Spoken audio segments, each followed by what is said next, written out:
against the status quo. It's party time at the Grove. Yeah, let's go!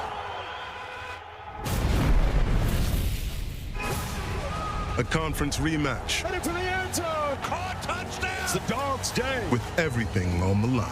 Get revenge on Georgia this time. Prepare for a clash. Now we have it won. Of primal forces. That's the Georgia way, baby. There's going to be one team. Why not us? Ole Miss and Georgia.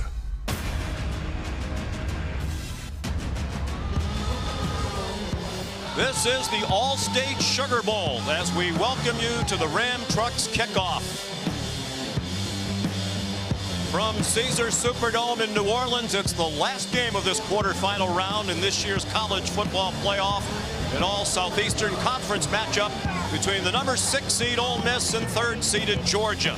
The surroundings familiar for the Bulldogs and their fans. They're in the All-State Sugar Bowl for the 2nd year in a row by virtue of their back-to-back SEC championships.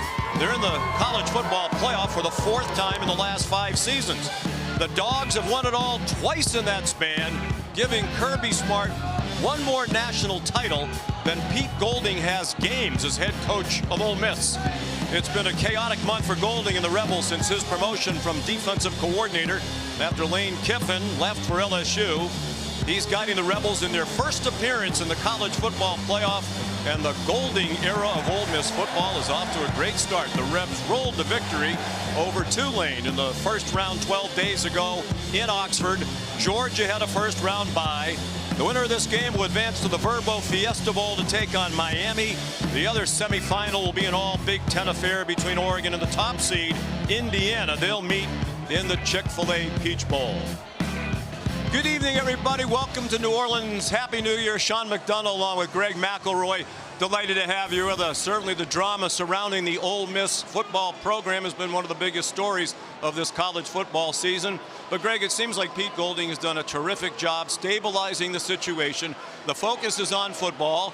As he said, there's one more team to get into the semifinal. Why not us? If it is going to be them, Trinidad Chambliss, their terrific dual threat quarterback, is going to play a huge part. It's kind of crazy to think that this young man was the backup quarterback when the season started. Now he's elevated to the top of the sport.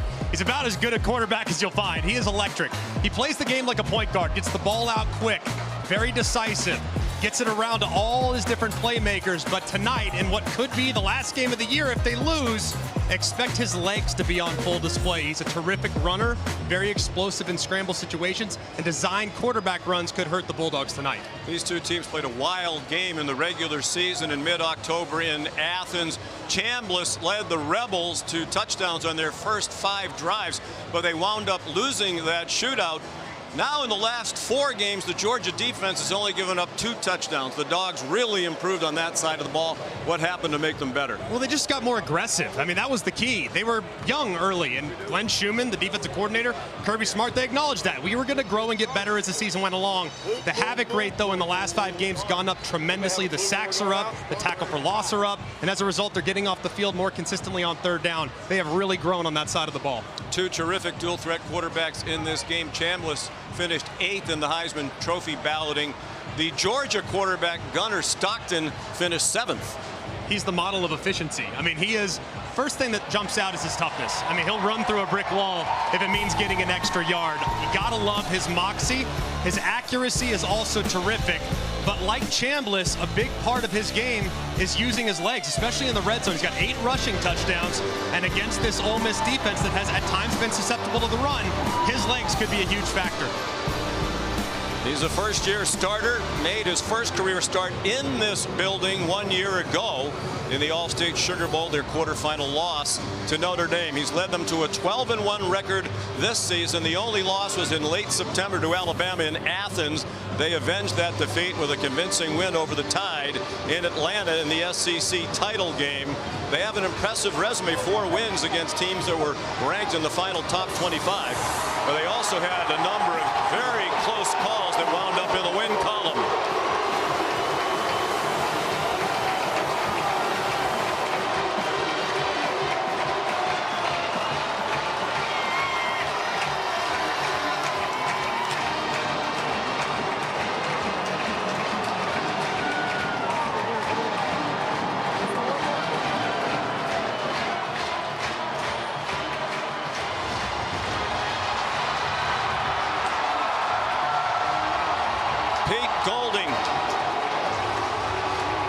The 41-year-old head coach, Louisiana native, grew up in Hammond, about 45 miles northwest of New Orleans.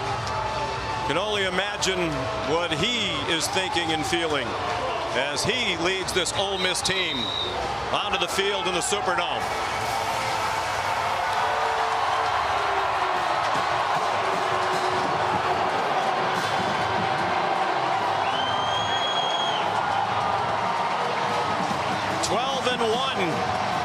To this point in the season for Ole Miss. The 12 wins already a school record. Their only loss was that shootout at Georgia in mid-October. After that, they won their last 5 regular season games and made it 6 straight wins by dispatching Tulane 12 days ago.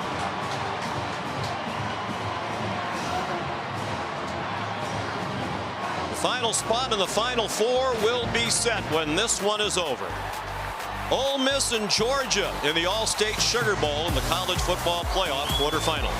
You've been watching the Ram Trucks kickoff.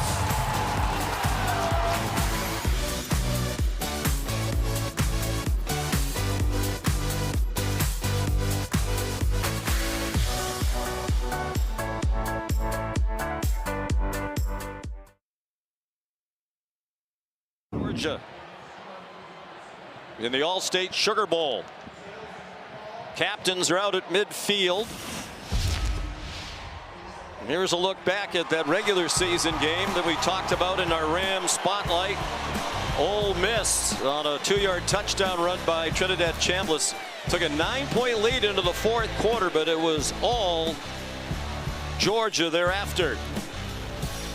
Lawson Lucky's 3rd touchdown of the game gave the Bulldogs the lead, and they scored 17 unanswered points in the 4th quarter to win the shootout. Ole Miss scored touchdowns on their first 5 possessions, but didn't score at all in the 4th quarter. Georgia didn't punt. They scored points on their first 6 possessions. The coaches hope for better defense. Down on the field, here's Molly McGrath. Coach Golding, we know this past month has been a whirlwind for you. What are you thinking as you enter this quarterfinal? Just your 2nd game as a head coach. I'm just excited for the opportunity our players created for themselves, playing an unbelievable venue, unbelievable crowd, and an opportunity to keep on playing. So just really excited for them. All right. Good luck, Coach. Appreciate Thank it. you. Yep. And good luck for the Rebels offense as their running back, Kewan Lacey, is expected to start tonight after suffering a left shoulder injury in their 1st round game. Golding said he was never concerned about whether or not Lacey would play, and he knows he can be explosive running with the ball, but admitted he's worried about his running back's ability to stiff arm strike blockers with that injured shoulder. On the Georgia side, let's go to Laura Rutledge with head coach Kirby Smart. All right, thank you, Molly. And Kirby, when you think about this Ole Miss offense and the up-tempo style with which they play, what's the best way to defend that? No free access. Try to prevent it, make it hard to complete balls, get after the quarterback, try to bat some, stop the run. They're tough to defend. All right, we'll keep an eye on that. Thank you. Thank you. Go Dogs. And some good news for this Georgia offense is they'll get back a key receiver in Colby Young. He broke his leg actually October 18th when these 2 teams played before. But Kirby Smart said he's almost 100%. We'll see how involved he is in this offense. And Sean, they will be without a key pass rusher in Gabe Harris. And that is a loss, but it's big for their offense, literally, to get that big receiver Colby Young back. Kirby Smart won the toss. He elected to defer. He'll get that red-hot defense out on the field first, and Ole Miss will get Trinidad Chambliss, and one of the best offenses in the country, on the field to start. Peyton Woodring will kick off. Both of these kickers ordinarily kick touchbacks. They're outstanding field goal kickers as well. Isaiah Hartrip is back deep for Ole Miss. And the All-State Sugar Bowl is underway. And Hartrip isn't even going to try it. So here comes Ole Miss on offense, led by Trinidad Chambliss, the 23-year-old from Grand Rapids, Michigan, 1st year with the Rebels after a career at Ferris State. He is a terrific dual threat quarterback at 318 total yards of offense in their win against Tulane. Averages nearly 339 yards of total O per game. And it is Kewan Lacey, one of the best running backs in the country, on the field to start with the shoulder injury. They send him out to the right. And now back toward Chambliss, who's on target for an 8-yard gain to Caden Lee. Ordinarily, when you watch Ole Miss's offense, it is high octane, especially the first couple drives. For a team in Georgia that's been off for 4 weeks, it's important for them to get set and control this pace of play. Now Lacey. Stacked up after very little, perhaps a yard. Kristen Miller in the middle of that defensive line for Georgia, one of their best players. They don't waste much time, under 24 seconds per snap. 11th fastest in FBS among the 136 teams. Third down, a short 2. Lacey has a first down before he's driven back. He averages 105 rushing yards per game, but he was held to his season low in that loss at Georgia. Rushed for just 31 yards. And he's the biggest difference from last year's version of Ole Miss to this year's version. They have a very capable bell cow running back that could take over the game if you let him. Powerful, can also make you miss. Quick throw out to Caden Lee, and he swung down in the open field by Raylan Wilson with help from K.J. Bolden, a couple of veterans on that Georgia defense. No gain. And Georgia's defense traditionally, when playing against Ole Miss, operates with a little bit more conservative principles. They have not often defended, but already you're seeing defenders close to the line of scrimmage contesting those underneath throws. And after the play fake to Lacey, Chambliss, an incomplete pass on a low throw. Trying to get it again to Caden Lee with K.J. Bolden in coverage. It'll be third down and 10. This is a big point of emphasis for Kirby Smart going into this game. In the first matchup against Ole Miss, far too often was Ole Miss in 3rd and short. They want to get them in 3rd and long by being great in 1st and 2nd down.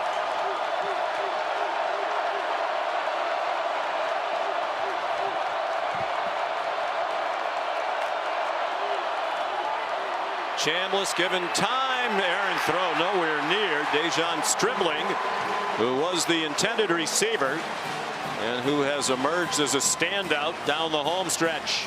Bolden in coverage again. So what do you know? We have a punt. We didn't have a punt in the regular season game until the 4th quarter when Oscar Bird punted twice for the Rebels. And Georgia did not punt. Pete Golding said job 1 tonight, jokingly, would be just to make Georgia punt at least once. Bird's an Australian. It's an end-over-end punt.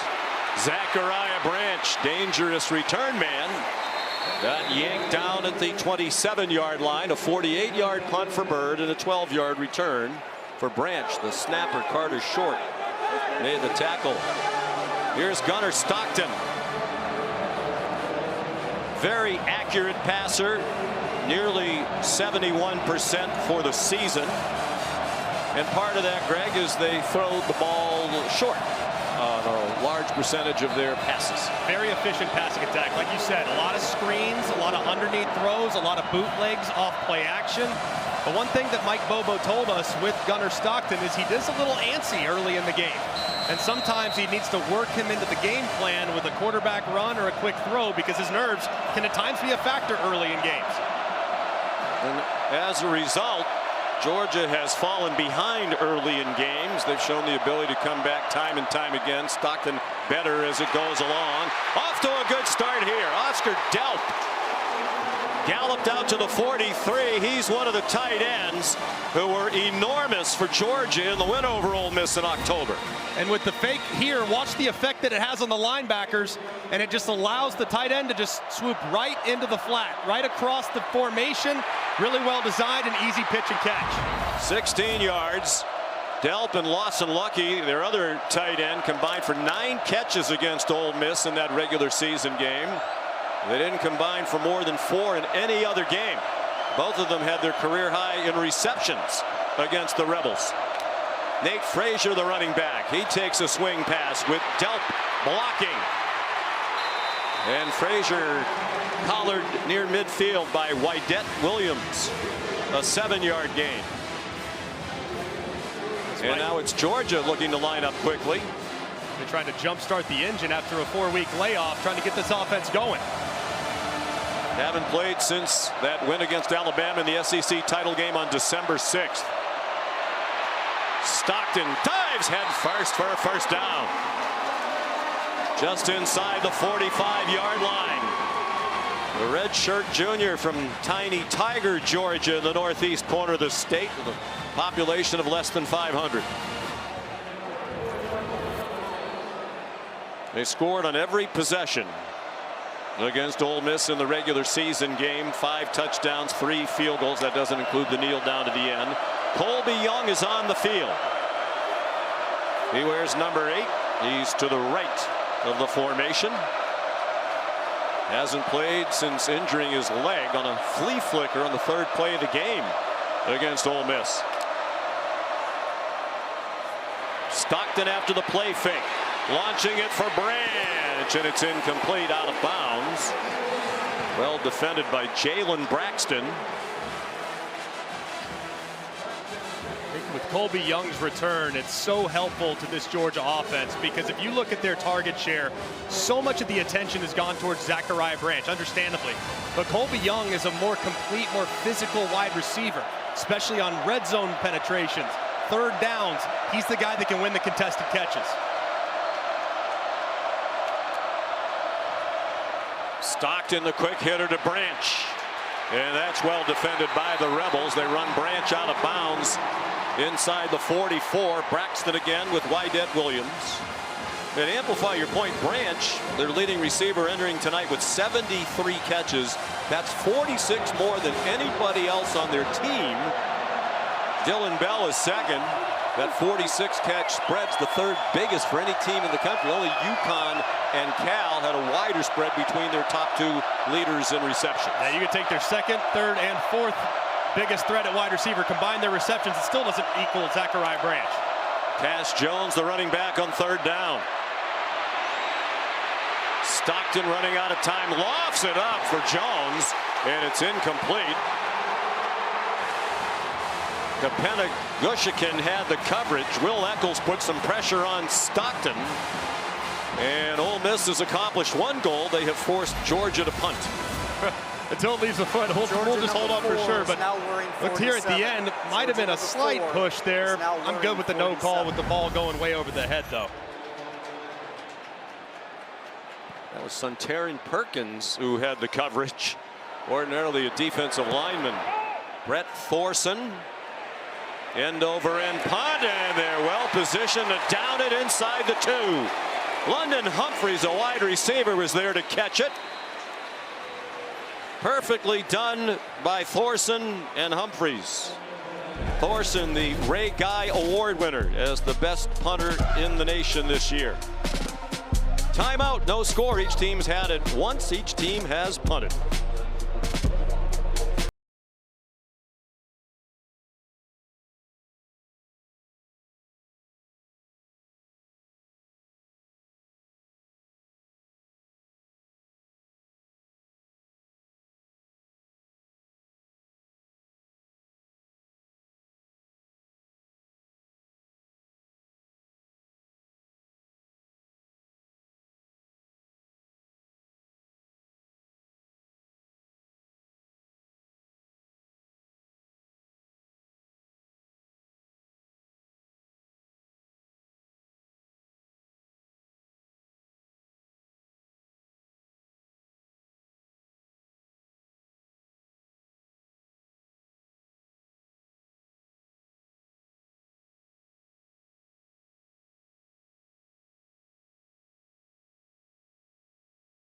ESPN and ABC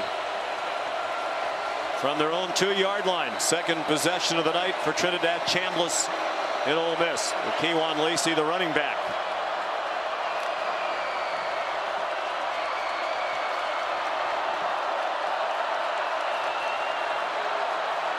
Play clock running down. Play clock's at 1. Lacey did well to bounce outside, and he got spun around, took a heavy hit, but got nearly 9. KJ Bolden there, the 3rd leading tackler of the Georgia defense, 2nd team all Southeastern Conference. Love the way Kyron Lacey runs. I mean, Kewan Lacey, he just has such great acceleration, lateral agility, and you see how quickly he gets to full speed.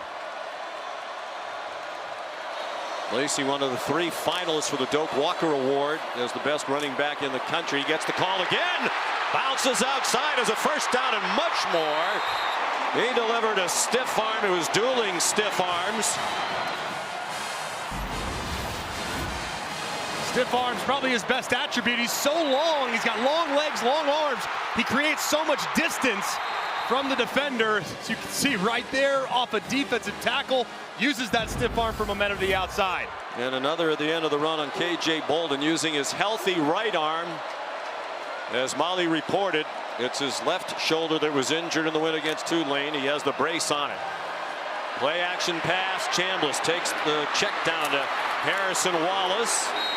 And a nice tackle by Chris Cole, holding that to a 3-yard gain for the transfer from Penn State.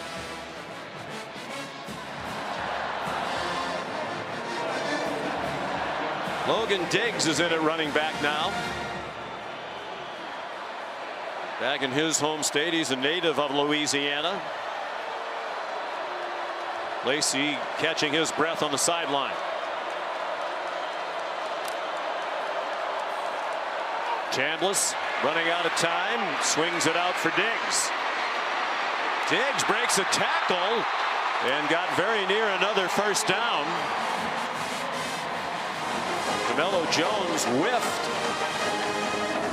And it is a first down for Ole Miss on an 8-yard pickup. Big part of what they do is just get the ball out quickly, create separation, and run after catch. Against Georgia in the first matchup, they had nearly 200 yards after contact. Georgia needs to tackle better, but Ole Miss is tough to bring down.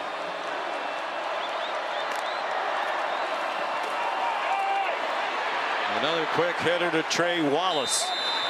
Well, as Glenn Schumann, the defensive coordinator for Kirby Smart, said, Ole Miss loves those quick, easy access throws. And if you give them that, you play tighter coverage, they try to throw it over your head. It's a formula that's worked very well throughout the Lane Kiffin and now Pete Golding era. Yeah, it's a hitch that converts to a fade against tight coverage. It's very difficult to stop. They lined up in the pistol with Daquan Wright at tight end behind Chambliss, who takes off on one of those design runs we expect to see frequently. And he has another first down, just did get the line to gain at the 47.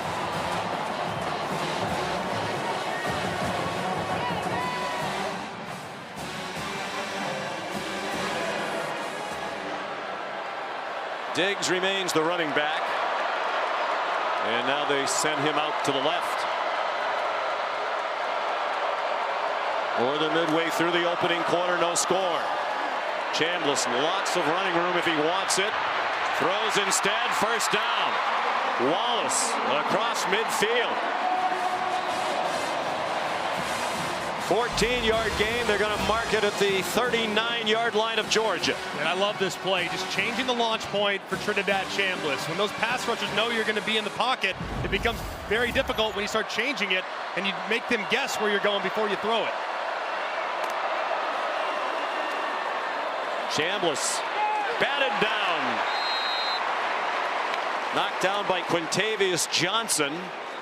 One of those who may see a little more playing time in the absence of Gabe Harris, their outstanding defensive end, who was injured in the first half of the SEC title game against Alabama. One thing about Georgia, while the depth is maybe not what it once was, it still will challenge Charlie Weiss, the offensive coordinator for Ole Miss. Lacey back in. Charlie Weiss is the play caller, as he has been for the last few years at Ole Miss. Lacey wrestled down from behind by Dalen Everett. Weiss is one of the Ole Miss assistants who is going to LSU with Lane Kiffin. He's been doing dual duty here over the last month. But he told the team, there's no way I'm not coaching in the playoff. And you got the sense talking to him yesterday, if Lane Kiffin didn't grant these coaches permission to keep coaching for Ole Miss, he would have stayed at Ole Miss. He didn't say that, but it was certainly implied during the conversation. 3rd down and 9. Probably not in field goal range for Lucas Carnero. Dangerous throw. Batted down. Great break on the ball by the veteran Dalen Everett.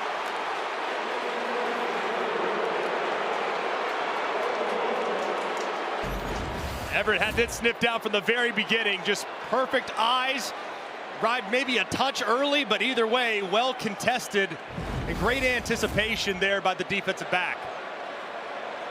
Third team all-conference was Everett. They are going to try a long field goal. This would be a 55-yarder. He's made 3 54-yarders in his career. They are indoors. He has a big leg.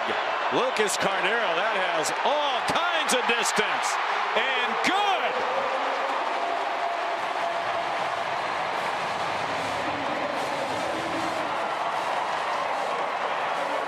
A career high for Lucas Carnero, who now in his career of 50 yards or more is 8 out of 9, including his time at Western Kentucky. And the one miss, we saw it in person earlier in the year. He hit an upright from 51 against Kentucky.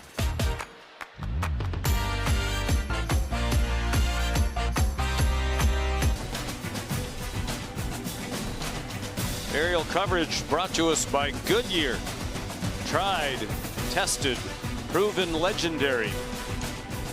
A gorgeous night here in New Orleans. Been chilly the previous couple of days, but temperature got up near 70 today.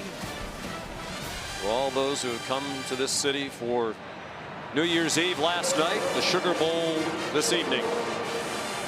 Ole Miss celebrating the first points of this game on the longest field goal in Sugar Bowl history. A 55-yarder by Lucas Carnero. The old mark was a 53-yard kick by Oklahoma's John Carroll back in 1972 against Auburn. And now Carnero kicks off. That lands out of the back of the end zone. Well, Gunnar Stockton made his first career start in this building a year ago. He was the backup last season to Carson Beck, but when Beck got hurt in the SEC title win against Texas, Stockton took over. They lost that game to Notre Dame, but he has gone 12-1 since. The only other loss, the only defeat this season at home to Alabama. They come in riding a 9-game winning streak. Ole Miss winners of 6 in a row. Stockton, 22 years old, 6'1", 215 pounds. Zachariah Branch stood up and taken across the sideline by Jalen Braxton, a pickup of 2. I just think Gunnar Stockton is just an ideal Georgia quarterback. Just his mentality, his toughness, his professionalism, the way he approaches it. He's really a carbon copy of his offensive coordinator, Mike Bobo, who kind of has that roll up your sleeves type of mentality to coaching. I just love the way those two coordinate and the way this offense is executed this season. They've known each other a long time. Mike Bobo's dad, George, longtime high school coach. He has mentored Gunnar Stockton for a long time, since he was a very young boy. Stockton gave it to Nate Frazier, who runs up the middle behind a offensive line that's been in transition all season long. They've had 8 different starting combinations due to injury, and they're without Drew Bobo, the offensive coordinator's son, second team all-conference center, out with a foot injury. Malachi Tolliver gets the start tonight. He got just 100 snaps total in the regular season. It's pretty impressive to lose an all-SEC player and have Tolliver step in. They didn't skip the beat in the SEC title. They played well against Alabama, making the start. Stockton's pass is batted down. Pressure coming right up the middle from Taj Chambers.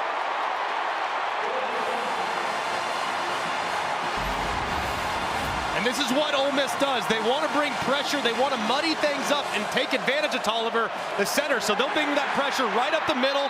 And a great job there by Chambers, who wasn't going to get home for the sack, get his hands up and get the deflection.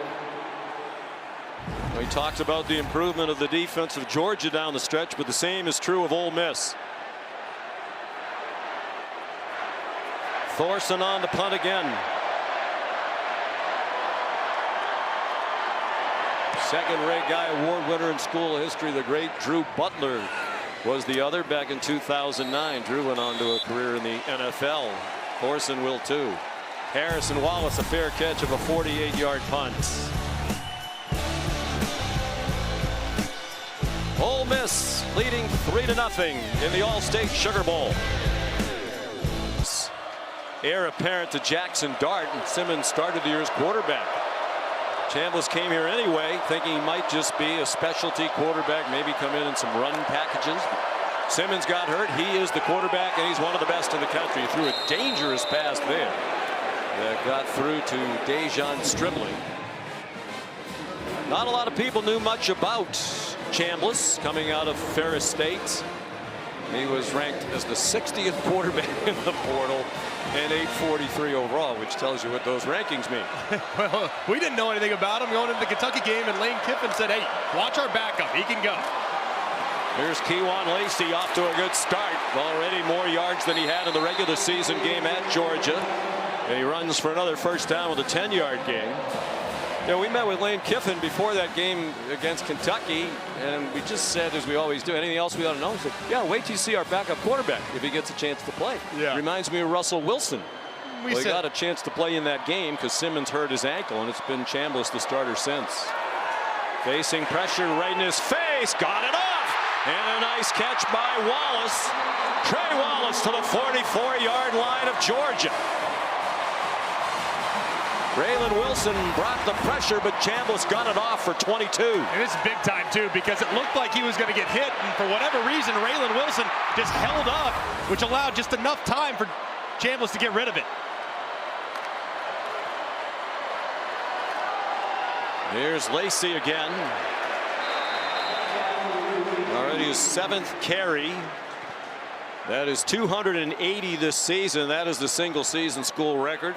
Broke the mark held by Quinshon Judkins in 2022. Transferred after 1 year at Missouri, where he didn't play very much. Played in 6 games. Recruited by Lane Kiffin out of high school. When he told Kiffin he was going to Missouri, Kiffin said, I'll see you next year. Here's a long throw, and it's batted away. Very well played by Ellis Robinson, the 4th. Another reason why that secondary has made great strides is Robinson has played much better. He had coverage on Deuce Alexander. Might have gotten away with that right hand grabbing the jersey just a little bit. Pretty well thrown ball there by Trinidad Chambliss. A little more air, and Alexander might have been able to adjust to it. 1 out of 3 on 3rd down. Based on what we just saw, they are in field goal range. Logan Diggs, the running back. George is showing pressure. Play clock down to 2. First charge, team timeout, Ole Miss. Timeout on the field. Timeout called by Ole Miss. They're up 3-0, 2:21 to go, first quarter. Setting field goal by Lucas Carnero of Ole Miss for the only points of this game from 55 yards. He might get another opportunity from about that distance. 3rd down and 5. Ole Miss at the 39 of Georgia out of the Rebel timeout. Chambliss is 8 out of 13 for 65 yards. Quick pass, batted up in the air, and it falls incomplete. Knocked down again by Quintavious Johnson. 6'4". He's a sophomore from Atlanta, and here comes Carnero again. Just another great job by Johnson. It's a very quick twitch quarterback that's going to get the ball out really quickly. So you got to know immediately, if you can't get home, get hands up, because Chambliss, not the tallest guy in the world, he is susceptible to the occasional tip pass. Well, he just made a career-long 55-yarder with all kinds of room to spare. That made field goal tied Jonathan Nichols' mark for field goals made in a season for Ole Miss. Nichols did it in 2003. This is from 56 yards. My goodness. I mean, these would be good from 70. I mean, every bit of it. Is there wind going right to left in the dome here? I mean, that is unbelievable. He's a pretty good addition to the transfer portal out of Western Kentucky. He's now made 53 out of 60 career field goals. And like Greg McElroy hit that beautiful baby draw to bring it back in between the uprights. Yeah, just right off. 88.3% in his career. Amazing. Just unbelievable. Incredibly well struck. That ball got up in a hurry, too. So 2 field goals. And Chambliss loves it.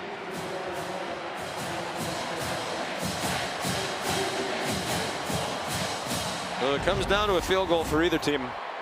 You like their chances. Unlike the game we did, Miami and Texas A&M, in fairness to those kickers, it was a very windy day outdoors. Yes, it was. We all said a prayer for those kickers every time they had to jog out there at 30-mile-an-hour winds at Kyle Field. Carnero almost always kicks a touchback. He was first-team All-SEC as the kickoff man.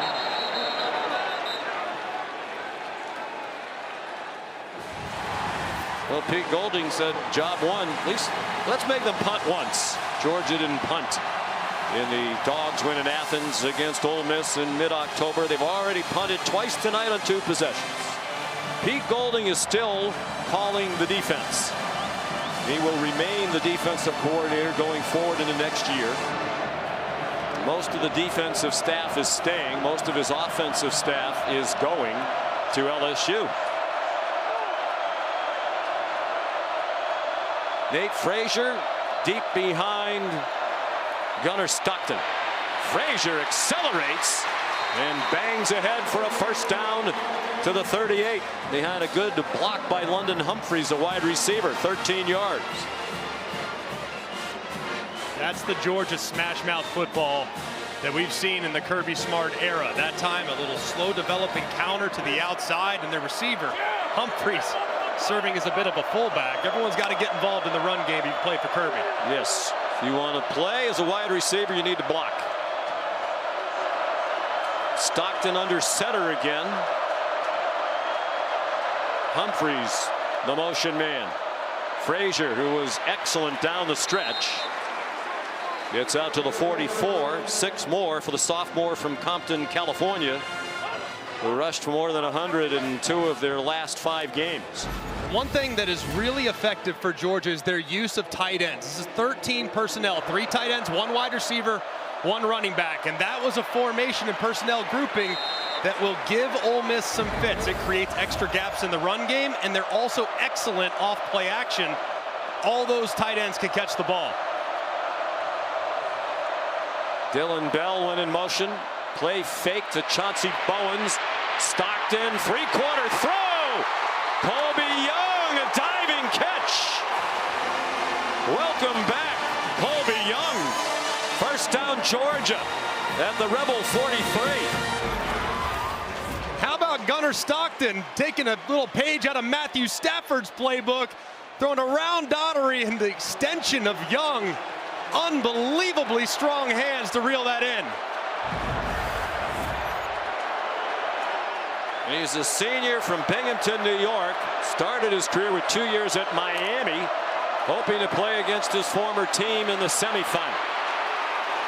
Bowens to the 37-yard line for a pickup of 6. Both play callers, Weiss and Bobo, doing an excellent job mixing the run and pass. And the Dogs on the move as the first quarter ends, with Ole Miss leading 6-0 on 2 record-setting field goals. This is the college football playoff quarterfinal in the All-State Sugar Bowl. Welcome back to New Orleans. Ole Miss up 6-0. Coach Golding, Georgia is threatening here. What do you need to see from your defense? Yeah, we got to do a better job of striking blocks up front. We're misfitting some things at backer, and we're not leveraging the ball in the perimeter and not secondary. All right, thank you, Coach. Appreciate it. But it's certainly way better than it was in October against the Dogs when Georgia didn't punt. Pete Golding's defense has forced 2 punts already. He told us yesterday they'd be a bit more basic on defense. TJ Daugherty is the green dot. Golding communicates into his helmet. Nate Frazier on 2nd and 4. Rips through. First down inside the 30. 10-yard gain. He felt like the first meeting They tried to be too complex a couple of times. Daugherty had too much on his plate, didn't get it communicated to everybody else. They lined up wrong, and they got gashed. So trying to be more simple tonight. And that's a big part of how Ole Miss has to defend this Georgia offense in this run game. They can't just anchor down. They'll get mowed off the ball. You have to move and shift. It's hard to hit a moving target, so these run stunts have to be executed properly. Here's Frazier again, a long way running before he has contact, and then he delivers some blows at the end of the run to the 12-yard line. 16 yards on the run for Frazier, and up to 50 yards already on just 5 carries. And we mentioned the movement. They have to move. So you see the big defensive tackle slide almost 2 gaps. Tons of movement as a result. They played their way out of position that time, which allowed Frazier to cut back. And there's nobody home as he runs through contact. Penagushikin at the bottom of the pile. Frazier rock solid at 5'10", 205 pounds. Stockton after the pump fake. Inside the 5. Into the end zone for a touchdown.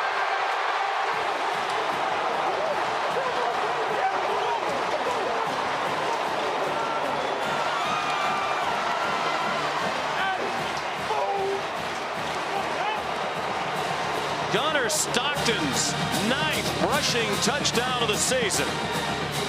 And Georgia an extra point away from its first lead of the night. Some excellent lead blocking on those last couple of plays from Big Monroe Freeling, the left tackle. That rush total of touchdowns leads the team. It's been a staple under Kirby Smart that the starting quarterback is the holder. Most teams don't do that. He got it down, and it's booted through by Peyton Woodring. Georgia up by a point. Just a thing of beauty from Gunnar Stockton. The RPO, if you don't like the throw, just run where your running back's supposed to go. That's exactly what he does here. Follows Freeling into the end zone. And the Dogs take a 1-point lead.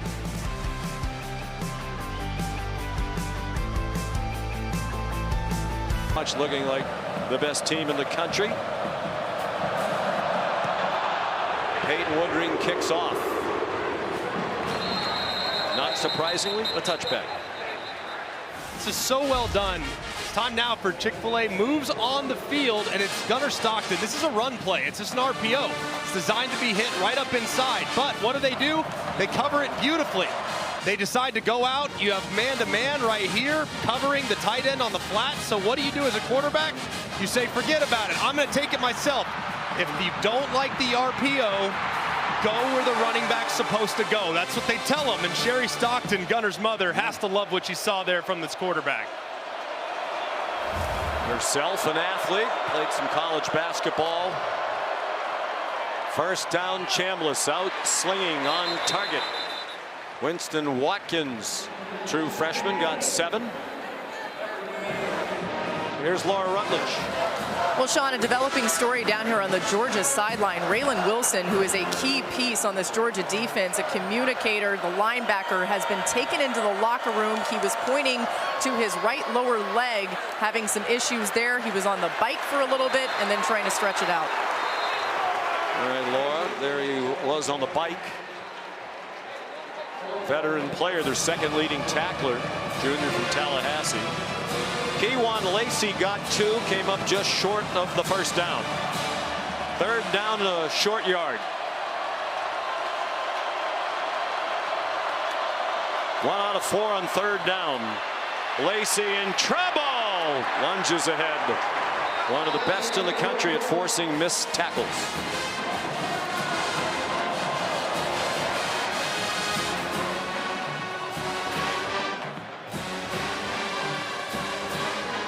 Kirby Smart just turned 50 years old before Christmas. Already 2 national championships, 117 wins, and a lot of coaching still to come. Chambliss handled a high snap, throws a deep ball. It is caught. Dejon Stribling won the one-on-one with Dalen Everett. How about the poise by Chambliss? High snap, high to the right, corrals it. continues to keep his eyes downfield, and how about the ball placement to Stribling down the sideline? Wow. 39-yard play. They're back in field goal range at the very least. Elijah Griffin jogs off late on the play clock. 5 to snap it now for the Rebels. Chambliss, quick strike. Trey Wallace, they don't get him down there. Flags maybe for a face mask as he got spun around.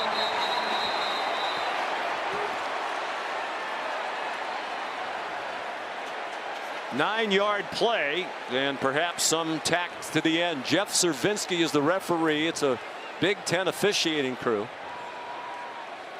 One recurring theme in this playoff, these officials have let the young men play. Personal foul, face mask, defense number 27. That penalty is enforced half the distance to the goal line. It's an automatic first down. Rayshawn Dinkins, the true freshman out of Warner Robins, Georgia, making his second career start. They're without Jonel Aguero, ordinarily their star, who's out with a broken wrist. Dinkins started in the SEC championship game as well. And they're really excited about Dinkins' upside there, but that time the quick hitting throw has got to be in better position to bring the ball carrier down. First penalty of the game against either team. It added 8 yards to the end of the play. Daquan Wright, the tight end, now is on the right hip of Chambliss. Slot one-on-one to Stribling if you want to fade. First and goal from the 8. Wright trying to lead the way for a quarterback draw. Chambliss down at the 3. KJ Bolden the stop. Cheryl Chambliss here tonight. Just behind the woman with the crown. And now hiding behind the gentleman in front of her. She has been to every one of his games, home and away, since he was in high school. Football and basketball. Second and goal from the 3. Fake to Lacey, and the throw not very accurate off the hands of Wallace. Ordinarily, it's Lacey down here. He has 21 rushing touchdowns. That's the single season school record.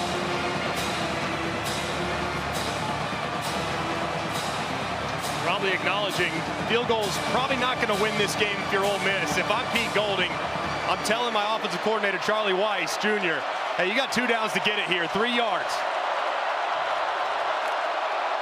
Lacey goes out. Georgia brings the blitz. Chambliss end zone. Touchdown. Luke Haas, a tight end.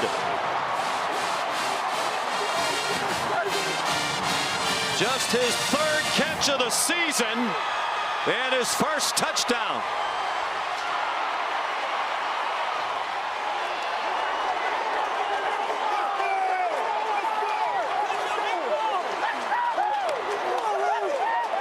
This is a new wrinkle under Pete Golding. They used to dunk a basketball, but he told the team, I'm afraid somebody's going to get hurt when I keep watching these dunks, so pick another celebration. They went to that Ole Miss chain. They're going to go for 2. Interesting decision this early in the game.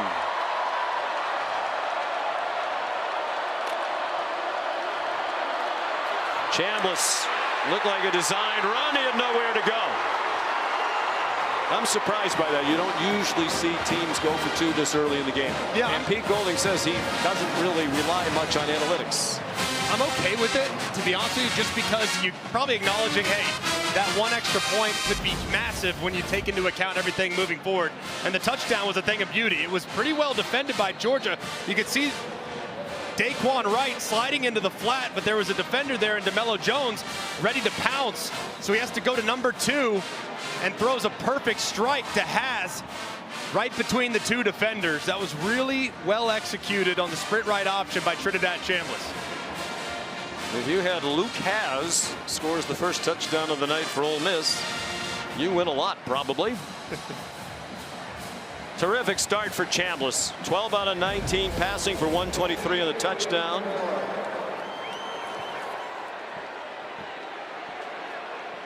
There's Mom, a moment to relax. He told us an interesting story about his name. He said people think he's named after the country. Had nothing to do with Trinidad and Tobago. His dad, Trent, was watching a fight. The boxer Felix Trinidad, kind of like that. They're a family of deep faith.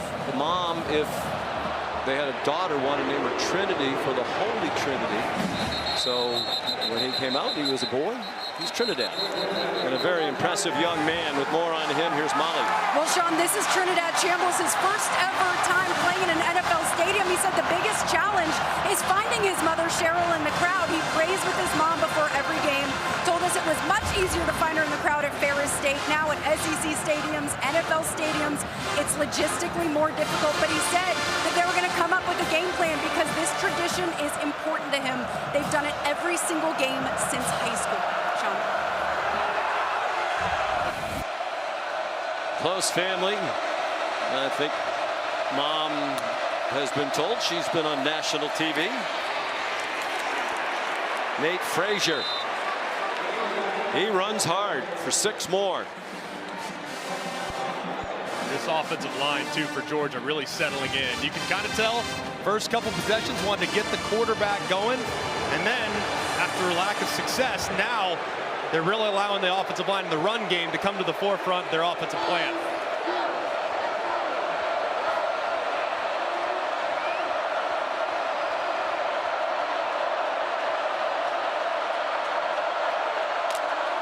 Under 10 minutes to go in the half. Here's Frazier again, and they're ready for him that time. Dropped him for a 2-yard loss. Xavier Harris at the bottom of the pile, playing in his 51st career game. And hard to believe, all for one school in this day and age of the transfer portal. All of them for Ole Miss. Big man in the middle, 6'8", 330. George is 0 for 2 on 3rd down.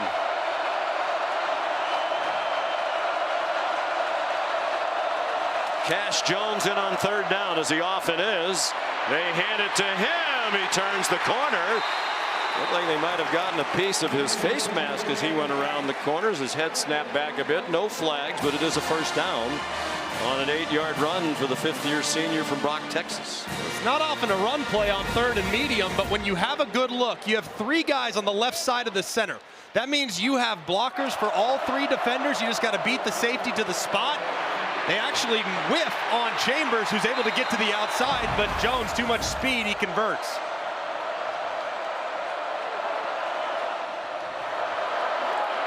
Here's Chauncey Bowens in trouble. He did well to get back near the line of scrimmage. T.J. Banks up from the secondary. Sophomore from Tuscaloosa, Alabama. 1-yard loss.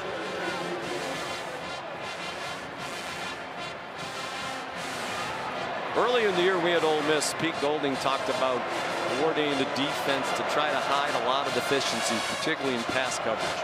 But they've gotten a lot better. Only 13.5 points given up per game over the last 5, after they gave up 23 points per game in the first 8. I think he got a much better feel for what his personnel in the secondary was capable of. Stockton had a lot of time, now runs out of the pocket. He's taken down. Taj Chambers again. He's had an active start.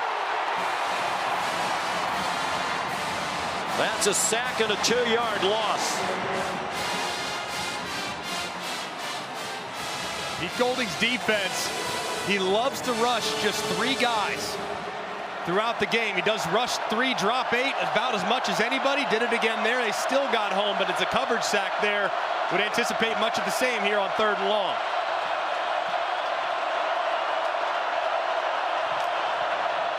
On 3rd and 13, they hope for run after the catch by Branch, and they get it. Looked like he was going down for a loss. Instead, he's in Rebel territory. They're going to mark him right at the 50-yard line. 15-yard gain. Neither T.J. Banks nor Jalen Braxton could get him down. I mean, it looked like Braxton had him immediately split the 2 guys that were trying to block him. But how about the creativity of Zachariah Branch? And he's so difficult to bring down in the open field, getting low, going underneath the tackle, and bursting for the conversion. They don't go into the transfer portal much, but they did at wide receiver. Branch came over from USC. Frazier stopped after a gain of less than a yard by Xavier Harris. Pete Golding knew that handling Zachariah Branch would be a real challenge. He's got such explosiveness. He said, we got to just force him back into the middle. Don't let him get to the sideline. Force him into the guys where we might have some pursuit. But he's so tough in a one-on-one situation to get down. He's really developed into a well-rounded wide receiver for the Dogs. 3 catches tonight, 76 for the year, tying Bryce Hunter's single-season Georgia record, established in 1993. Swing pass, Frazier, a lot of running room and blockers. Nate Frazier knocked out of bounds near the 25.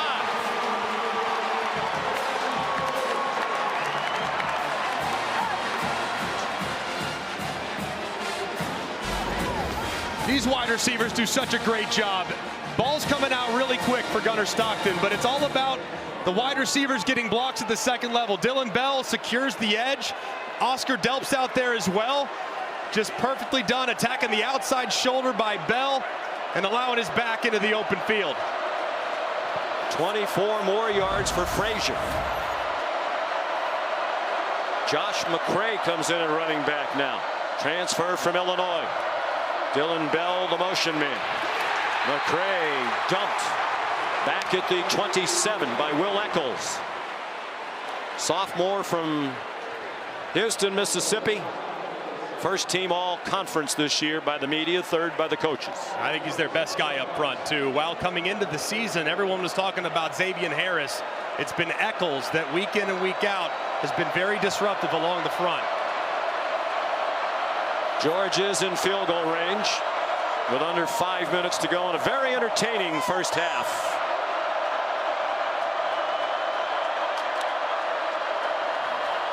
Gunnar Stockton after the play fake toward the end zone into a crowd and incomplete. Trying to force it into Talon Taylor, the true freshman who has just 2 catches all year. Antonio Kite had the coverage. This ball was just late from Gunnar Stockton. He's got to cut this thing loose a lot sooner because, as you can see, it's well defended. It's thrown behind, and you have help coming from the inside out. That had that ball been more thrown across the field, he might have gotten annihilated in the end zone. 11th play of the drive.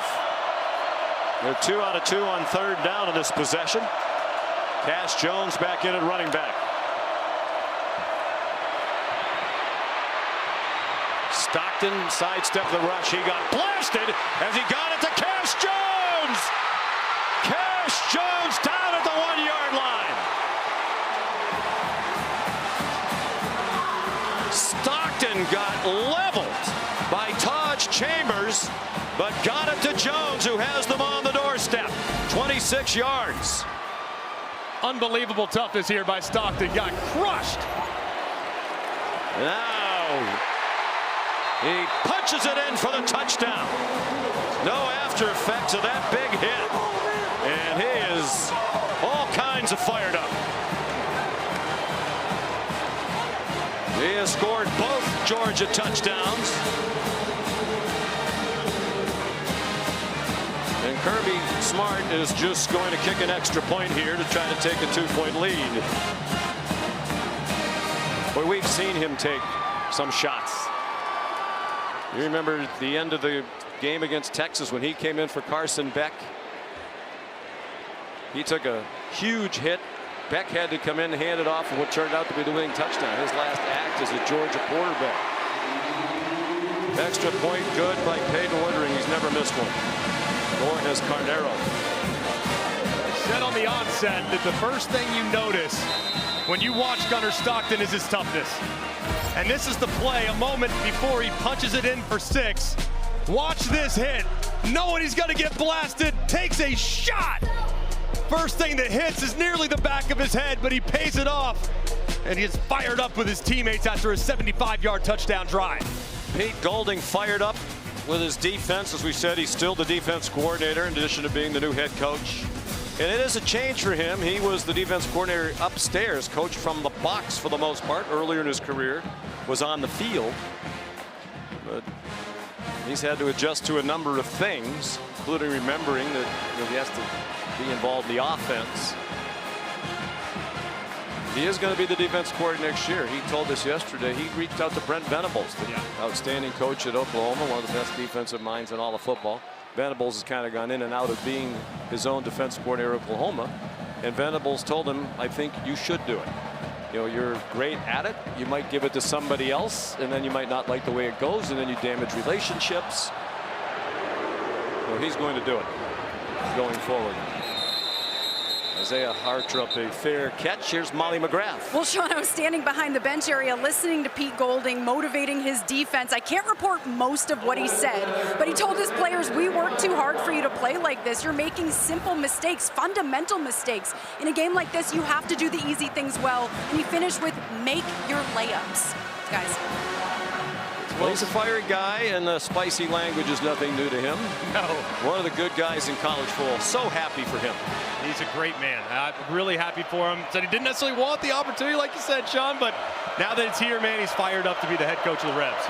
Well, he could write a book just about the last month and change as the saga unfolded in Oxford. Kewan Lacey runs. Particularly that last weekend when everybody was waiting to find out what Lane Kiffin was going to do, and Lane apparently was waiting to see if Ole Miss would let him coach in the college football playoff. They did not.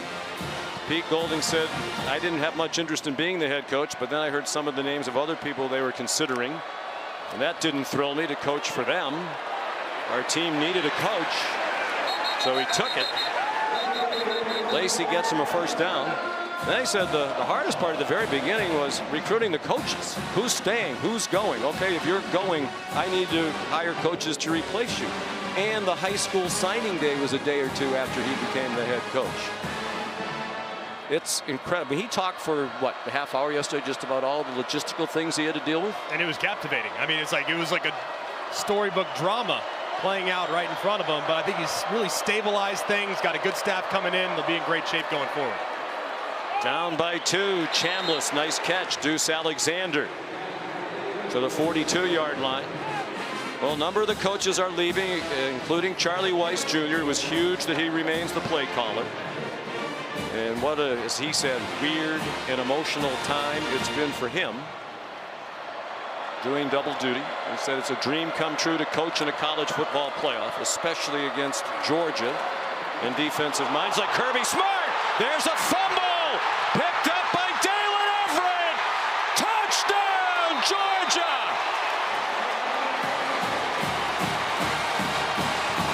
Kewan Lacey, the fumble. Knocked out by the freshman Elijah Griffin and run 46 yards by Everett, who has a knack for making big plays in the biggest games.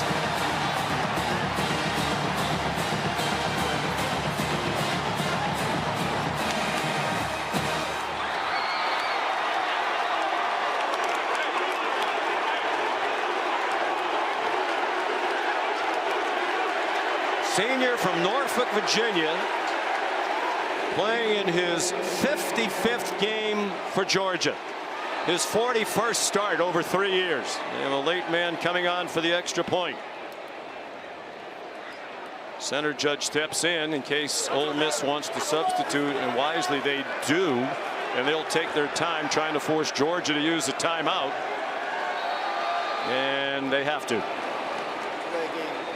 Well, they don't use the timeout. They take the delay of game instead. And it should be a chip shot for Woodring, even 5 yards further back.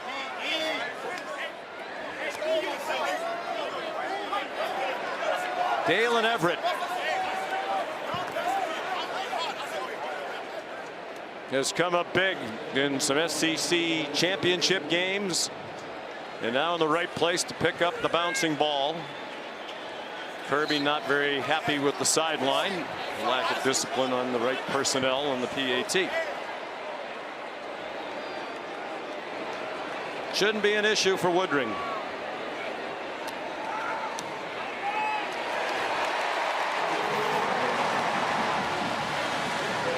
Kewan Lacey came into this game with a hurt left shoulder. He's got the ball in his left hand, and maybe that plays a role. It pops out.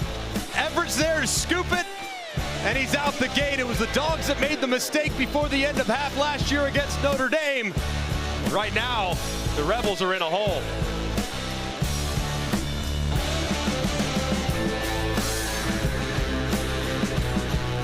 Football lore for his performances in the biggest games. 47-yard fumble return for a touchdown officially tonight. Last year in the SEC championship win against Texas, he had 2 interceptions. He had another in their SEC championship game win this year against Alabama and returned at 30 yards. Hayden Woodring kicks off. And it's another touchback. Fair catch made by Hartrup. Here's Laura. Well, Sean, I asked C.J. Allen, the defensive leader for this Georgia team, why does Dalen Everett just step up in the biggest games? He's done it again. C.J. said it's not that he doesn't play well in other games, but before these big games, he gets this look in his eye. C.J. said it's an intensity, it's a passion. Kirby Smart's big mantra is fire, passion, and energy. And C.J. said that's what I see in Dalen's eyes before these big games, and they just know they can rely on him for plays like we just saw.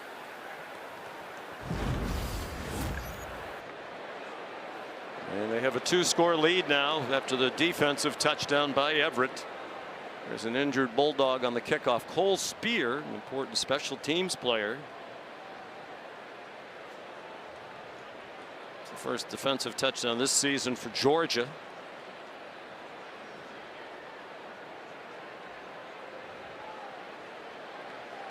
Spear had a blocked punt in the SEC championship game win this year against Alabama. It set up the first score. It hasn't always been impressive for Georgia this year. You know, at the beginning of the year, they weren't playing good defense. They said, well, this isn't really a Georgia defense. But as you would expect with a Kirby, Smart, Schumann defense, they got better. And then they found a way to win close games. Yeah. You know, as Kirby said, could have lost this game to Ole Miss, could have lost to Auburn, could have lost to Florida. They got way behind early against Tennessee, and a missed late field goal by the Vols gave them a chance to win that one in overtime. And great coaches and terrific teams find ways to win the close ones, but any of those win the loss column, they may not be here. Chambliss trying to get it back and threw that up for grabs in the direction of Caden Lee, who had a couple of Bulldog defenders around him, including K.J. Bolden. Ton of traffic as he kind of throws it up for grabs. A bit of a Hail Mary here, but pretty well thrown. Caden Lee, if he could have gotten that left hand up, might have had a chance at it. It looked like K.J. Bolden might have had a piece of it.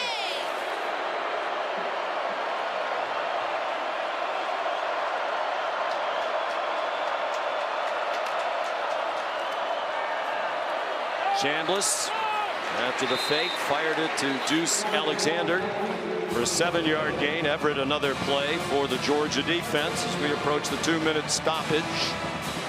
Rebels are going to try to snap it again before that happens. They have 2 timeouts.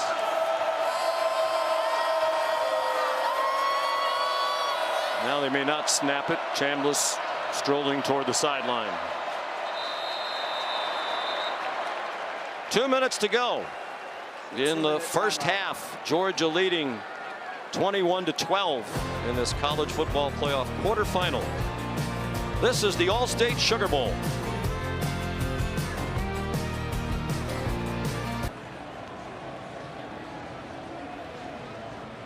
Jordan Rogers, Tim Tebow standing by for the Mercedes-Benz halftime report, anchored by the great Laura Rutledge. Roman Harper will be along as well. You are great, Laura. Don't chuckle. She can do it all and do it as well as anybody in our business. There's Roman Harper. Are those shades on? Is he shedding tears after Alabama's defeat today? You're handling it pretty well. I feel like I'm down. Here's third down and 3 at the 2-minute stoppage. Ole Miss down by 9 from its own 32-yard line. 3 out of 6 on third down.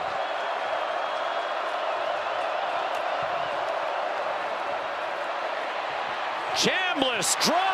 Daquan Wright, the tight end. That would have been a big play. And he dropped it. One of the best tight ends in the country, particularly as a receiver. Man, that had a chance, too. The ball's thrown a little bit on his back hip. It would have been very tough for him to reel it in and continue with full momentum, but a big missed opportunity there for the Rebels. Slightly off target and wipes out a big possible play. It wasn't as good a throw as it seemed live from here. Still one he'd ordinarily catch. Big punt by Bird, high and deep. And a fair catch made by Zachariah Branch at the 17. Well, if there's a tougher quarterback in college football physically, I'd like to find him, because so far it's been amazing from Gunnar Stockton to make a great decision. First touchdown, doesn't like the RPO, doesn't throw it, decides to take it himself, and he finds pay dirt. How about this? Making the guy miss on third down, buying time, knowing he's about to get crushed.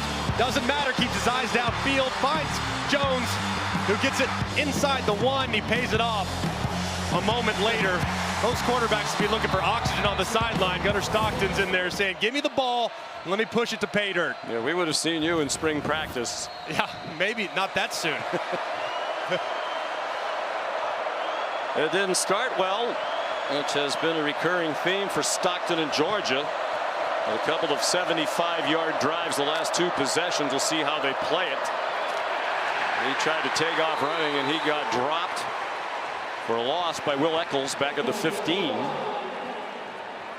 Loss of 2. And I would think, Greg, if Ole Miss stops another play quickly, maybe they think about a timeout, down by 2 scores. I think they do. And I think if you're Georgia, you would normally think maybe you got 3 timeouts, go try to steal some points. You got a good kicker. But I think shades of last year in the Sugar Bowl, they fumble it right before half, gift Notre Dame some points. So Kirby being a little more conservative tonight. Yeah, key strip sack of Stockton at the end of the half. And Notre Dame returned the opening second half kickoff for a score, and that was just about it for Georgia. After the fake to Jones, Branch back to the 17-yard line, and Ole Miss will use a timeout. Second charge, team timeout, Ole Miss, 30 seconds.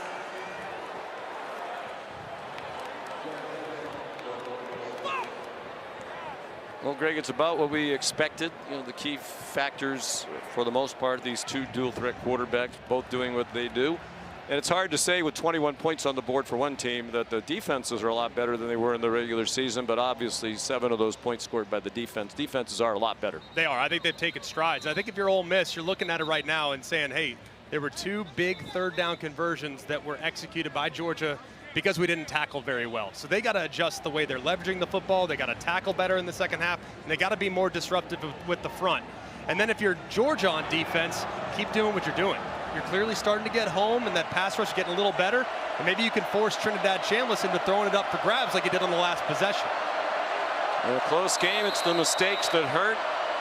Keywan Lacey's fumble, the first of his college career, on his 308th career carry, returned for a touchdown. With 3 out of 5 on third down, all 3 conversions on the most recent drive. Conservative call, the handoff to Cash Jones. He got driven back, and Pete Golding will use his last timeout. Joe Judge remains on the staff, former coach of the New York Giants, is helping him manage the game. So there'll be a punt with 52 seconds to go. And Thorson will try to bomb one, best punter in the country. Ole Miss doesn't have to do much in terms of field position to get in range for Carnero. How about Miami last night? You know, I think the thing that has stuck out to me watching these quarterfinals, the most physical team has been the team that's won. No doubt about it. In Miami, tell me if you've seen a more physical performance through 2 games now in the postseason, what you've seen from them. I mean, just phenomenal stuff. And the way Mario Cristobal built that team from the inside out, defensive line and offensive line, a veteran quarterback, really good perimeter skill. I'm telling you guys, I think they can go and win the whole thing. Oh, no question. Last team in, they might go win the whole thing with how they're playing right now. They wait the winner of this one. Oregon and Indiana will play in the other semifinal for the Big Ten guaranteed, or at least guaranteed 1 team in the final. They'll try to win the national championship for the 3rd year in a row. Michigan and Ohio State, the most 2 recent winners. Georgia, the 2 years in a row prior to that. Jay Wallace back for the punt. Thorson, a bomb, Wallace a fair catch at the 26. They need 3 yards to get into Carnero's field goal range. 54-yard punt. Taco Bell's bringing the Live Más student section and its students to the All-State Sugar Bowl. It really wouldn't be the student section without the students. Today they're picking up the tab for students from each school so that these passionate fans can come cheer on their teams. What a thrill for these Ole Miss students. Georgia, this is old hat. Yeah. And of course the students come and go. Of course. Some don't. Ole Miss, such a passionate fan base, and what they've been through. So let's see how they play without any timeouts. 46 seconds. You could think Carnero could make one from about 60 at least, with how many yards to spare he's had on the 2 55-yarders plus. Caleb Odom a short catch, 4-yard gain. They line up quickly.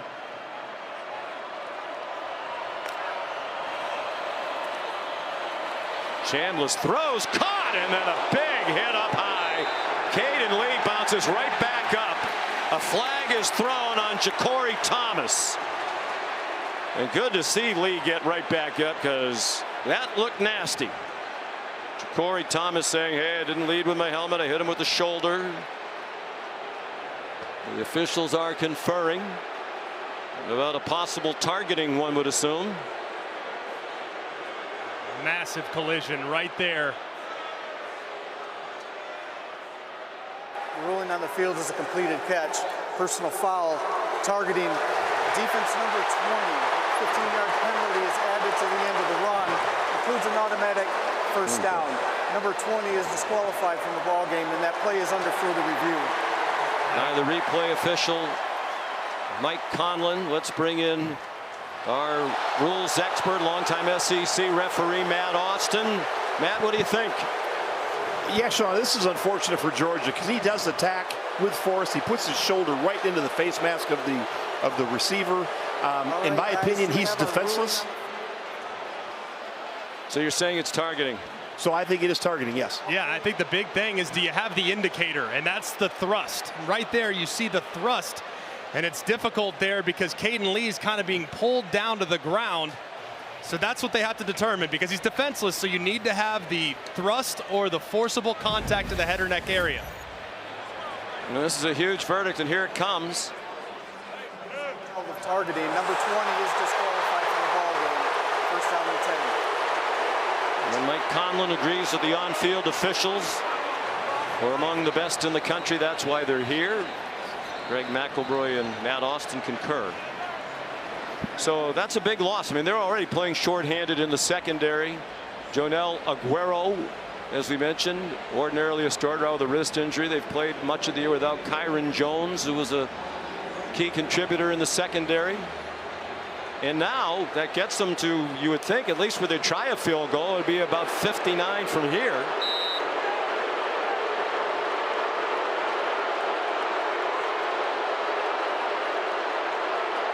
.23 seconds, no timeouts. Chambliss can't take a sack. Fires, incomplete.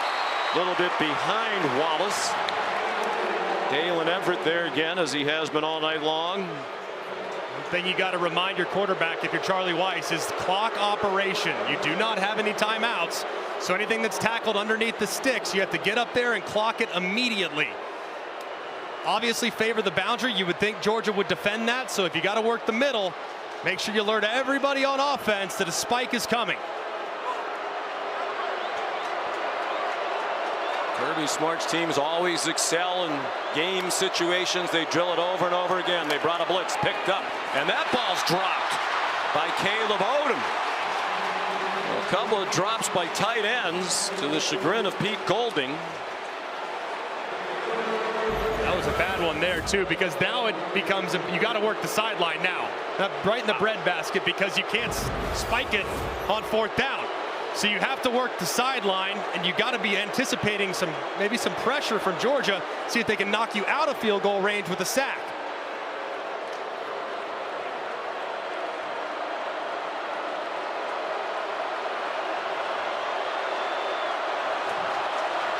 Chambliss is 16 out of 27 for 152, but hurt by some drops. Logan Diggs, the running back. He stayed in the block. They're running in the field of play. They don't get the first down, and they can't spike it because it's 4th down. So they're trying to run the field goal on this. Is a disaster. Terrible clock management. Joe Judge responsible for managing the offense, with Charlie Weiss Jr. calling the plays. That was absolutely not what Pete Golding could have happened. Daquan Wright stayed in bounds, didn't get to the line to gain. Zion Branch, Zachariah's brother, made a huge tackle. No points when it looked like they were already in field goal range. Daquan Wright's got to know the situation there. You cannot run back inside.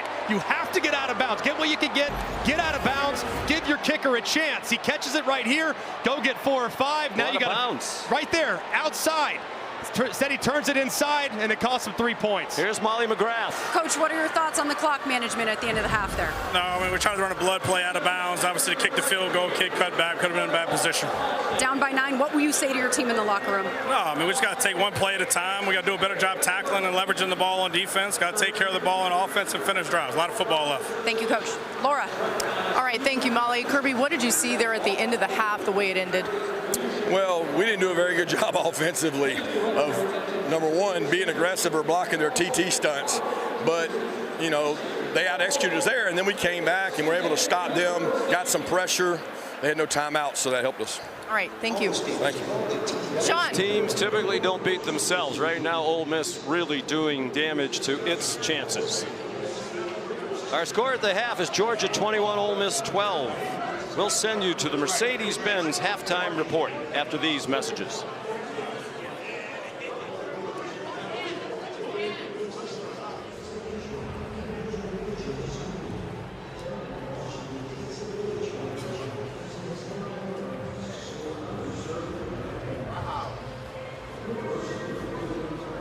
Now it's about actually putting some of those changes into execution in the second half. So Carnero kicks off. Unlikely Zachariah Branch will have a chance to bring it back. And he does not. Lands in the middle of the end zone. Here are those miscues you were talking about, Greg. Well, it starts with a fumble by Kewan Lacey, who's amazing. Got a left shoulder injury, though. He's holding it with the left hand. Maybe that played a role. Everett scooped it and took it to the crib. Then you had a drop, critical drop on the 2-minute drill. Another big drop on 3rd down that might have been a huge play.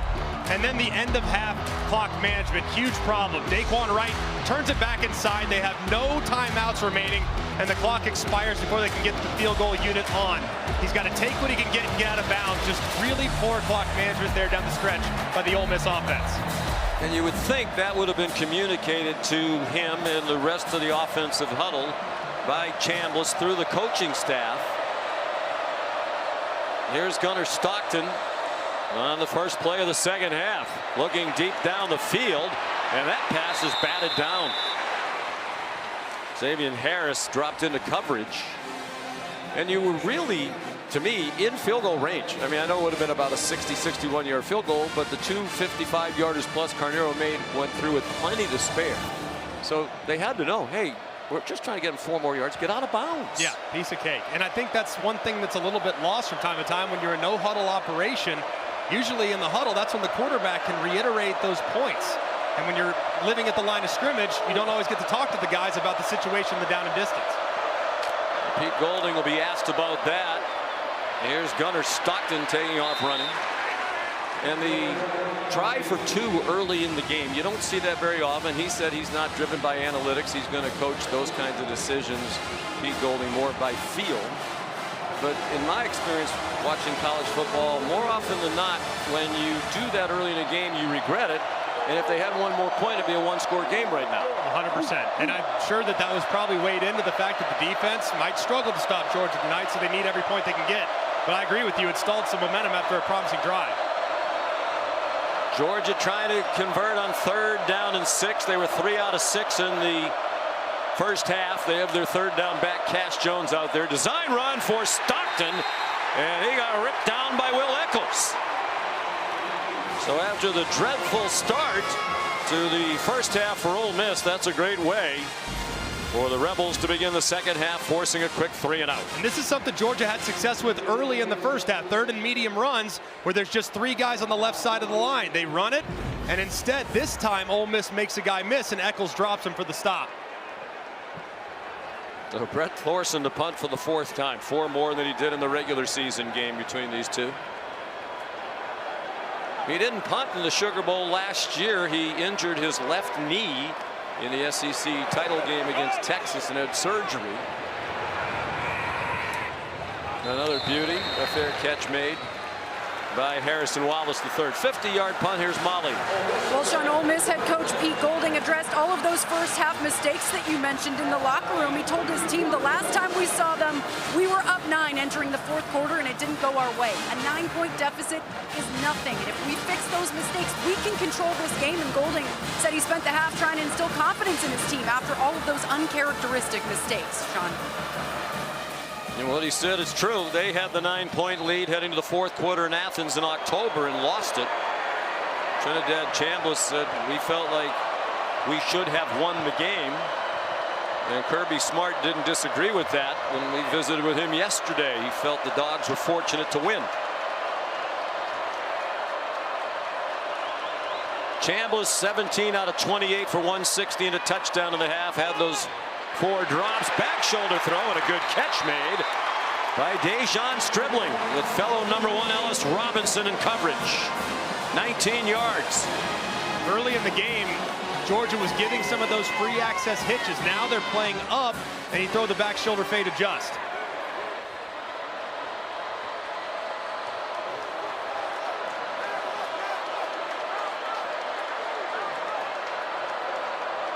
.179 for Chambliss.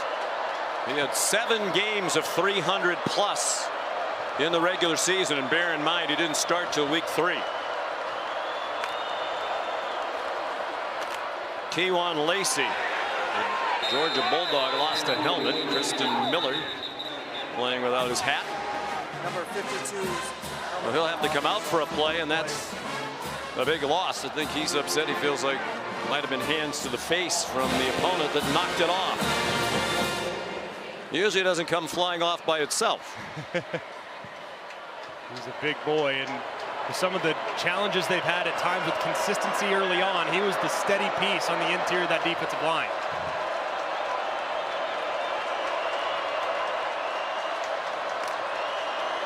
Second down and 10. Zipped over the middle. And a good catch of a slightly low throw. It's Trey Wallace again. First year at Ole Miss after 4 at Penn State. And here's their leading receiver coming into tonight with 48 catches. They spread the ball around. And 5 receivers with 500 yards or more. No team had more than that entering tonight. Caden Lee stopped at midfield. On 3rd and 1, he needed the 50, didn't quite get there. 4th down and about 1.5 feet.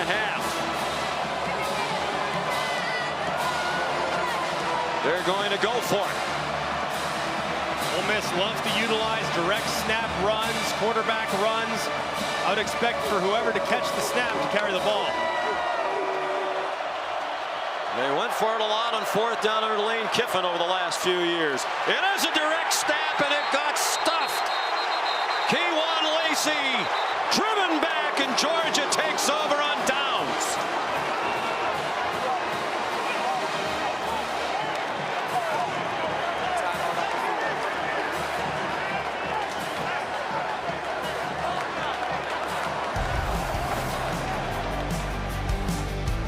They went for it on 4th down. Lacey ordinarily terrific in short yardage, but he didn't get close. Rayshawn Dinkins up from the secondary, the true freshman.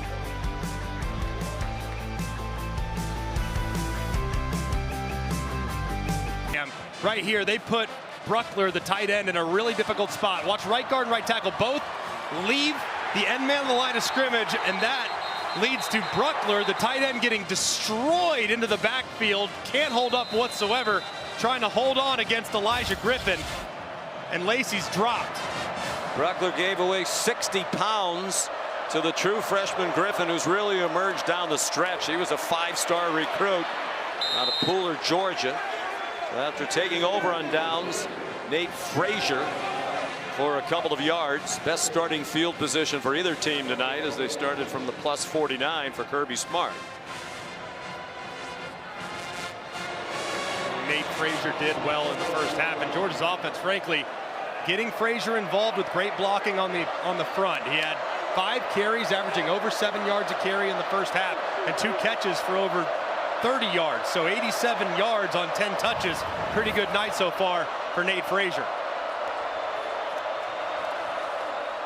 We stick with him again. Stockton fell down on the handoff, and Frazier denied. No gain on that play. T.J. Daugherty led the way. Ole Miss has the ball. Officials had stopped the play. Runner's forward progress is stopped prior to the ball coming out. It is third down. It looked like as Stockton was trying to get out, it was the left guard, Micah Morris, who just clips that right foot. The guard goes flying. Just poor job there by Stockton getting out from under center quickly enough to get the ball out of the way. Did a good job to stay on his feet for the handoff. Micah Morris has been a big help along that offensive line. Without Drew Bobo at center, Morris has helped now with some of the line adjustments. According to Mike Bobo, there's a flag down. The catch was made short of the first down. And it would have been 4th down and 1 had there not been a flag against Ole Miss, but that appears to be the call. Colby Young made the catch. Defense number 8. The ball be placed at the spot of the foul. Includes an automatic first down. Antonio Kite called for a critical penalty. Pete Golding doesn't like it.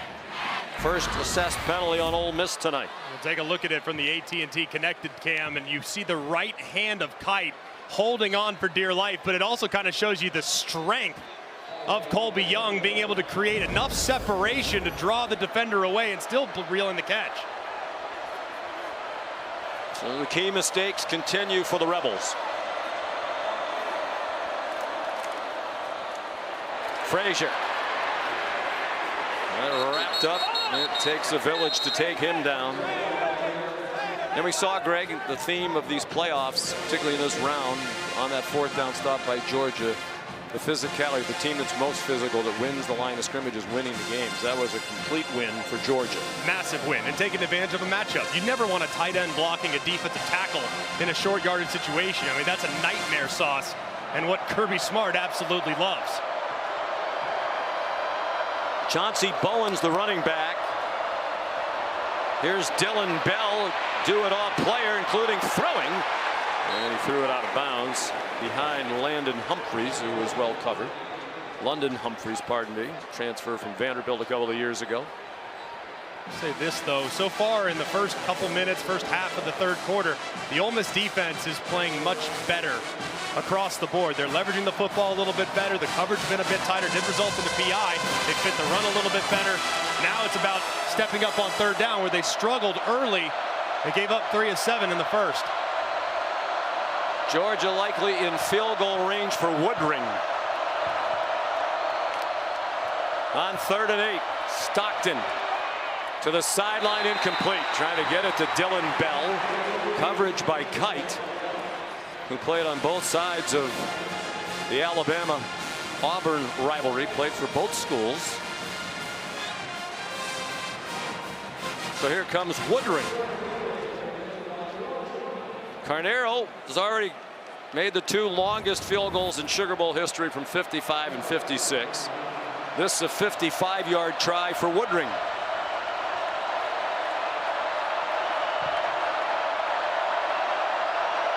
He has plenty of leg. And just as we say that, that drifts weakly off to the right.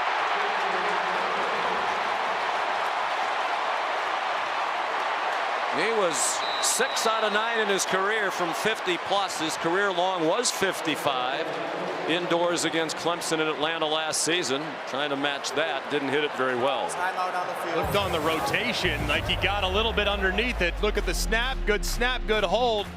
But look at the over rotation just underneath it, and it falls just short. Another good stand for the Ole Miss Rebel defense to start the second half. Listen to you, Adam Vinatieri. I made all that up. I have no idea if any of that's true. It was convincing. Carnero liked it.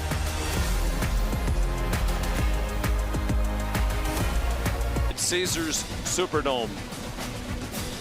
Aerial coverage brought to you by Goodyear. Tried, tested, proven legendary. Sean McDonough, Greg McElroy, Molly McGrath, and Laura Rutledge.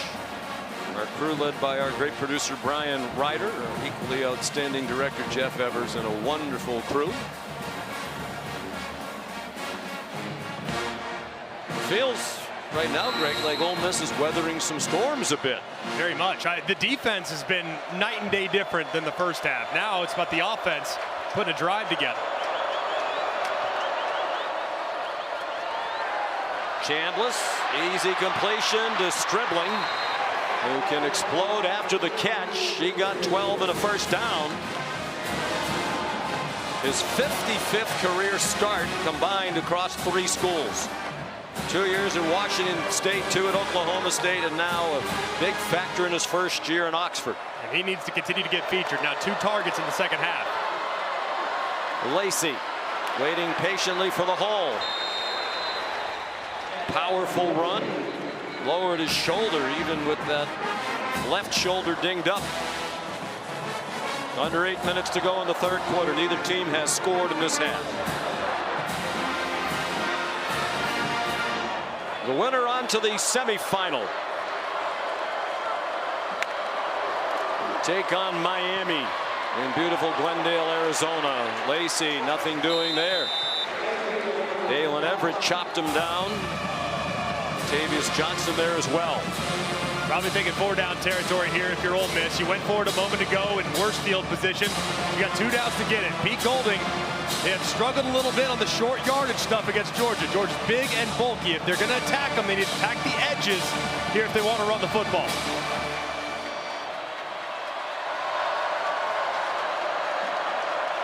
Logan Diggs in a running back.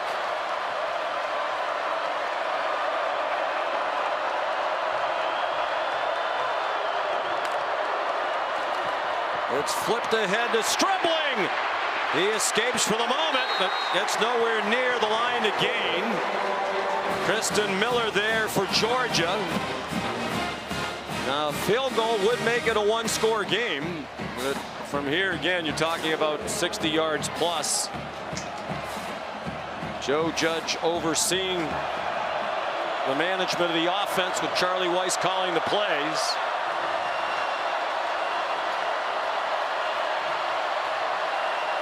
Fourth down and 3. Expecting man coverage from Georgia. Trying to find a matchup for Wright. Diggs, the running back. Deep drop by Chambliss. He's looking deep down the field and has his man. Spinning away is Trey Wallace inside the 10.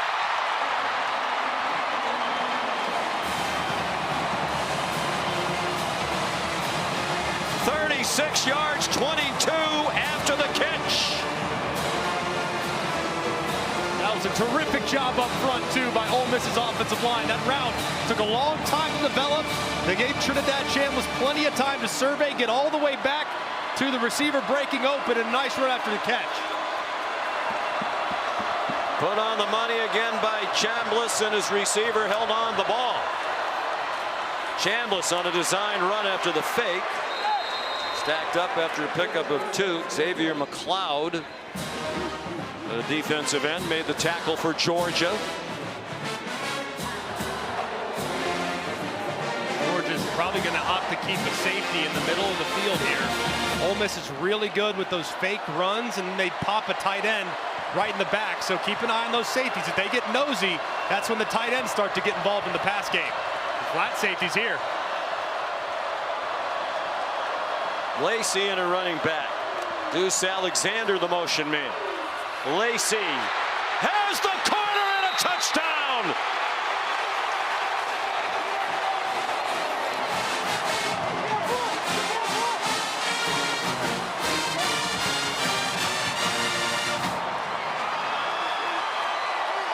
And Trace Bruckler, who got blown up on the 4th down play not long ago, played a key part in helping Lacey turn the corner.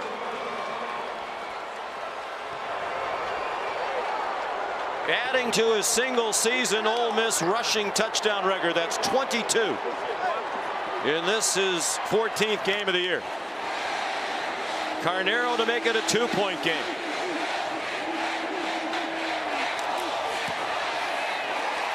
They played one of the games of the year in college football, the regular season.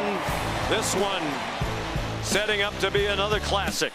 Georgia's a tremendous second-half football team, but so far in the first 10 minutes, it's been all Rebs. As Lacey finds the corner, gets into the end zone, and Kirby Smart looking on in disgust. Capturing the edge. He's against Rashawn Dinkins, and as Lacey breaks to the outside, you see the right hand grab the jersey, and that's what allows Lacey to spring, and that's why Kirby was beside himself as he saw the jersey get pulled and was trying to get the referee's attention.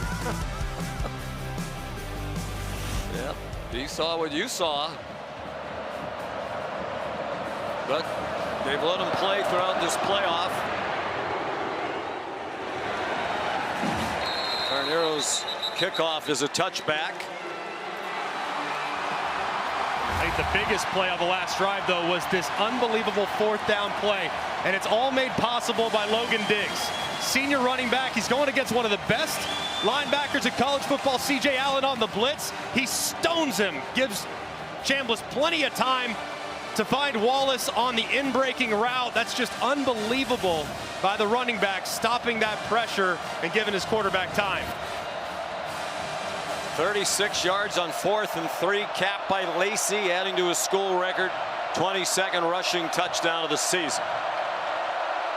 7 catches for 99 yards for Wallace to lead all receivers in the game. Stockton under duress, threw it away with Cam Franklin, the defensive end, right on him.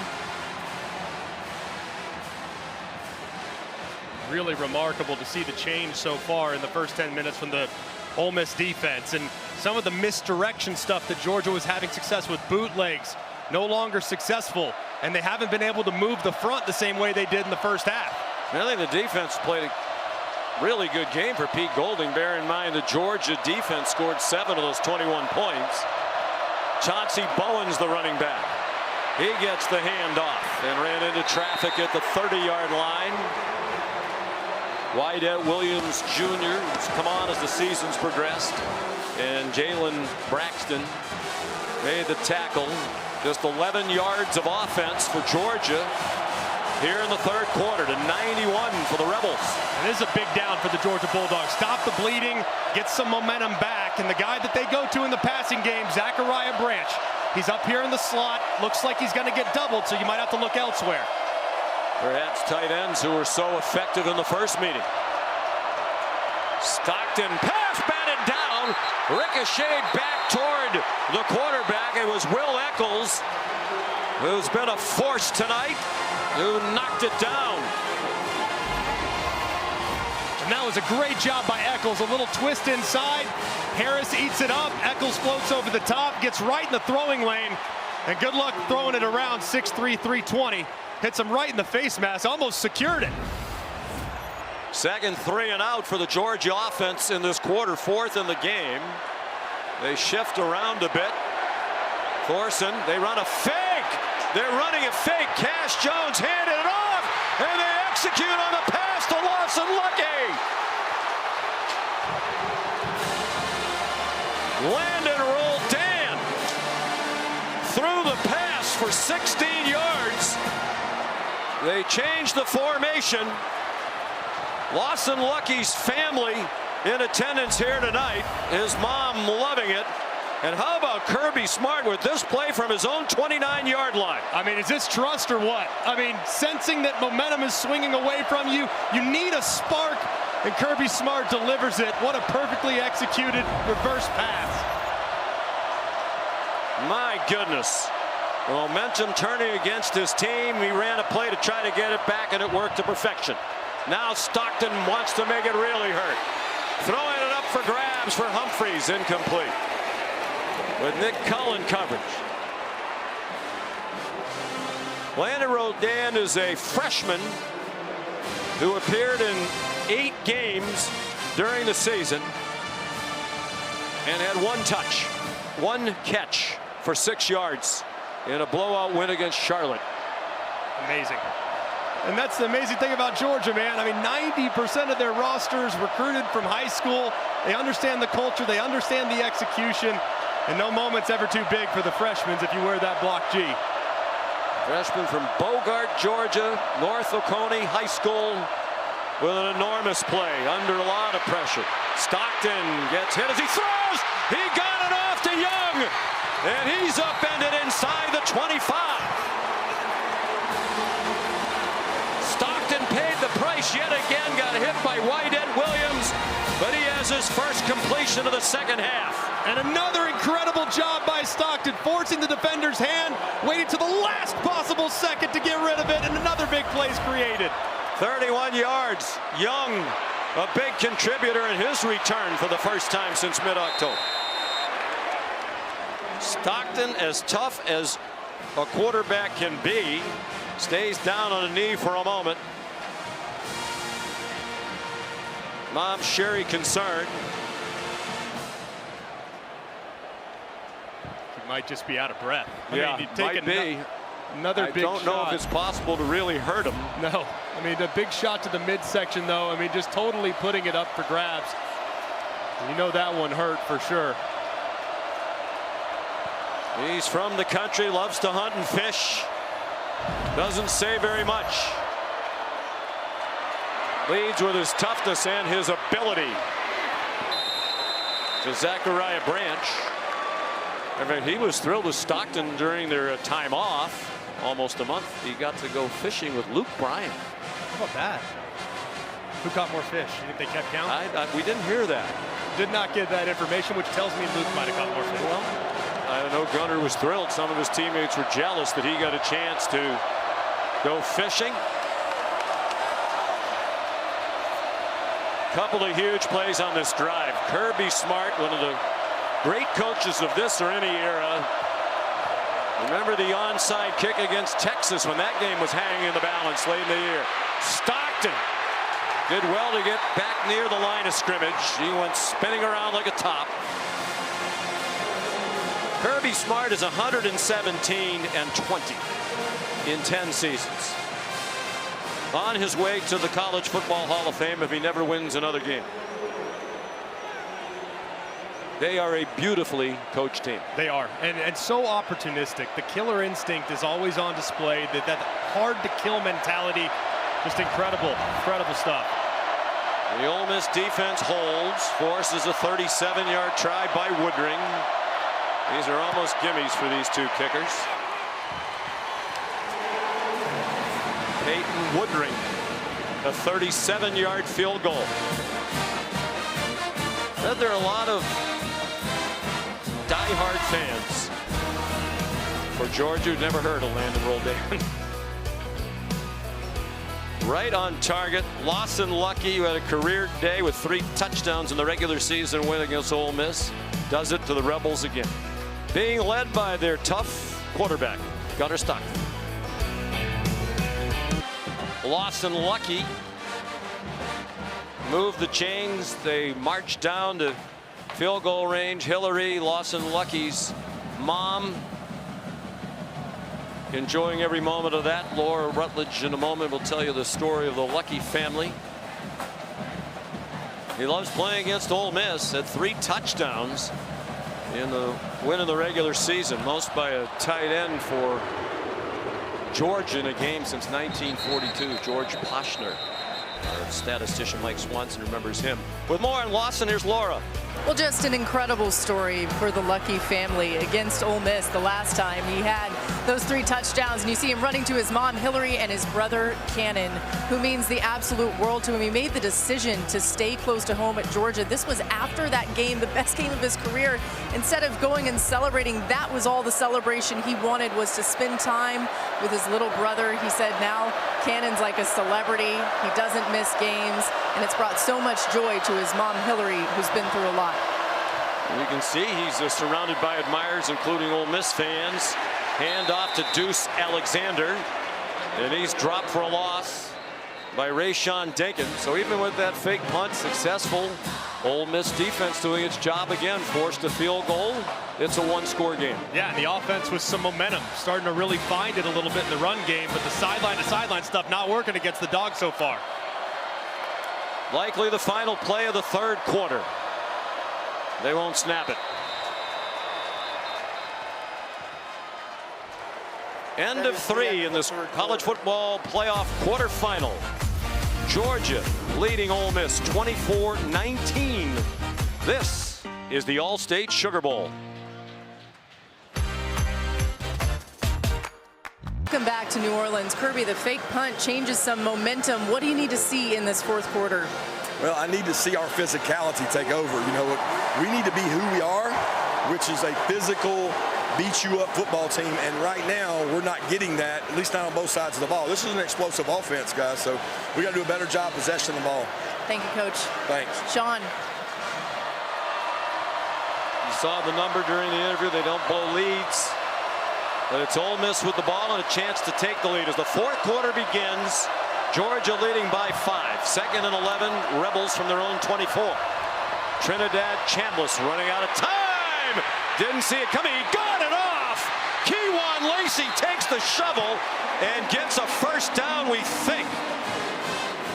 Georgia sideline suggesting he went down before the line to gain. Dalen Everett tripped him up. What a play by Chambliss. I mean, that's just ridiculous. I don't even know what you do. I mean, that's last second, great instincts, throws it out. Absolutely unbelievable. Let's see if he goes Came up out. actually well short of the line to gain at the 27-yard line, but did well to make it a gain. Elijah Griffin actually tripped him up. It was Everett who put pressure on it. It's Everett blitzing again off the corner. Chambliss retreating back near his own goal line. Picks up a block. Here we go again. Lacey, the catch, survives a big hit and gets the first down. Bolden hit him. It was Bolden who came away. The worse for wear. I mean, these two quarterbacks playing schoolyard football and putting on a show. I mean, how about Trinidad Chambliss? The creativity, the athleticism, the quickness, the change of direction, and keeping his eyes downfield still finds Lacey. It's great close, by the way. Unbelievable close by KJ Bolden. Surprised that ball did not get dislodged. So strong by Lacey to stay on his feet and get just enough for a critical third down conversion. C.J. Allen finally came to make the tackle. Lacey playing with a badly injured left shoulder. There was some question about whether he'd play. He's wearing a brace. But it was Bolden on the tackle who suffered an upper body injury. They're already shorthanded in the secondary. Ja'Cory Thomas ejected earlier for targeting. We mentioned Jonel Aguero, Kyron Jones suffered injuries this season. Officials are talking to C.J. Allen. He was on the field for a second, had to get a little bit of attention. He was the one that actually brought Lacey to the ground, so he's got to come out for a snap, pleading his case to try to stay in. I wonder if there's some concern if he has a concussion. He's their leading tackler on the defense and a first-team All-American. 1st and 10 Ole Miss. 1 minute into the fourth quarter of this college football playoff quarterfinal. Chambliss again on the run down the field. Harrison Wallace the third.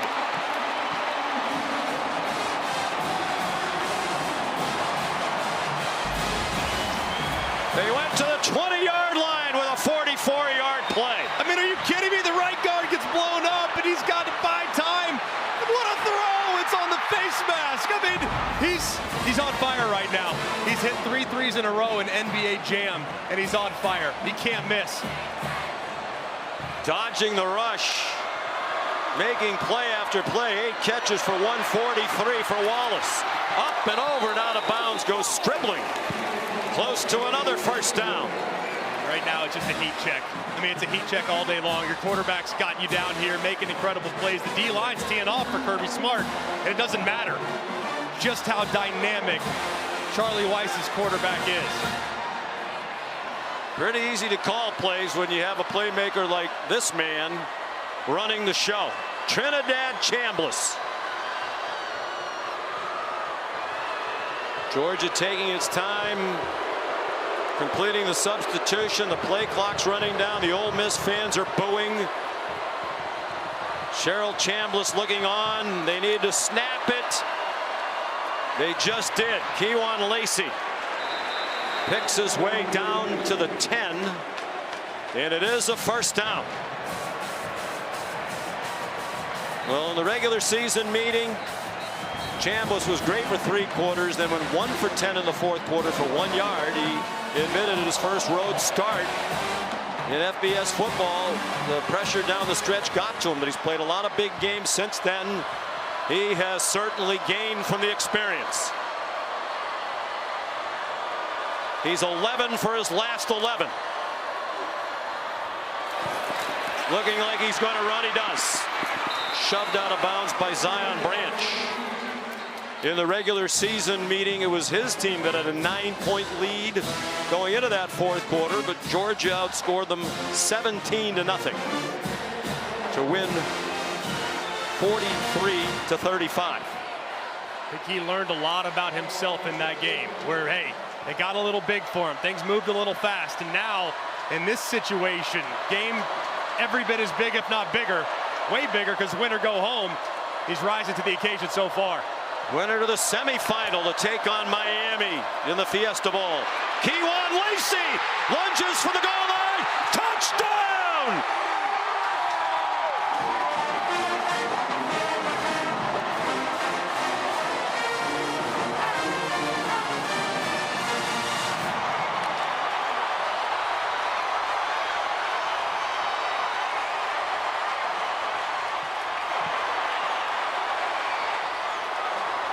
They'll check it to make sure he did break the play to the goal line before he went down. He did. He's up well across the goal line.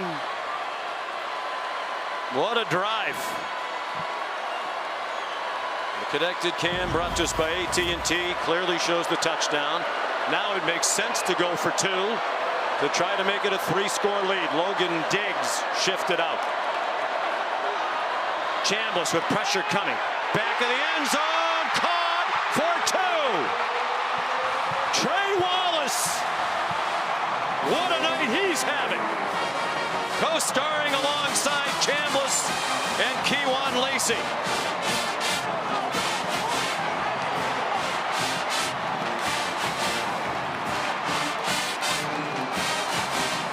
A 3-point lead for Ole Miss with 11:29 to go.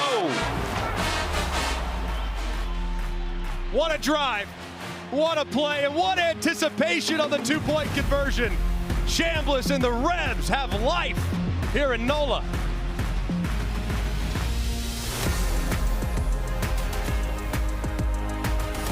Looks like it's going to get home, and Trinidad Chambliss has to throw it, and look, nobody's open. He's got to throw it before he's got a guy breaking free. Just trusts it, floats it to the back of the end zone. He's got Wallace with the defender with his back to the quarterback, never sees the ball. That's just great anticipation by Chambliss, playing fast and beating the blitz. Cardero kicks off. A touchback. What a drive for Chambliss. I mean, those are 3 of the best plays I've ever seen. I mean, right here, he's dead to rights, dead. And he finds something just to make down a little more manageable next. Then he flies around, rolling all the way back, reversing field. Guy sets a screen for him. It's no problem. Perfect Bryson throw. Sanders, a nice block the center. Very well done. And in this one, what a strike. Buys some time, got just a step of room, floats it right over the top for another big play. To Harrison Wallace, who has a career-high 143 receiving yards tonight. It's your turn, Gunnar Stockton. Under duress immediately. He escapes again. My goodness. 2 Rebels looked like they would sack him. And instead, he turned it into a 3-yard gain. I mean, unbelievable. It's one thing after another. He's got Harris in the backfield. Looks like he's got him, who's 6'8" and strong as can be. Eccles almost taps the feet. Somehow turns a negative play into a positive play. Nate Frazier, the running back. They line up in the pistol. He gets stood up at the 32. He'll need 3 on 3rd down as the clock runs down to 10:40 to go.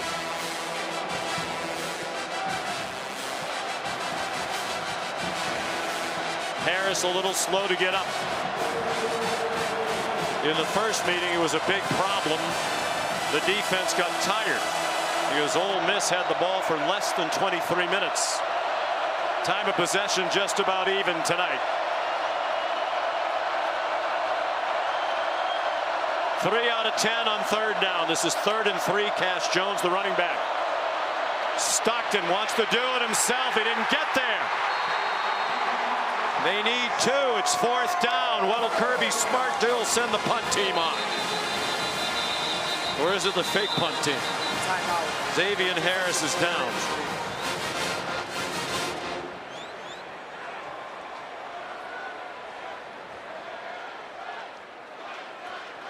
Timeout on the field.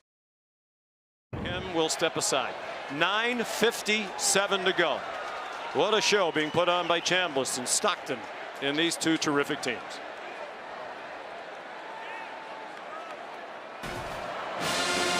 Thorson, who did not punt at all in the regular season game, lined up as if they were going to punt. Now they run this unit on, probably trying to get Ole Miss to jump offside.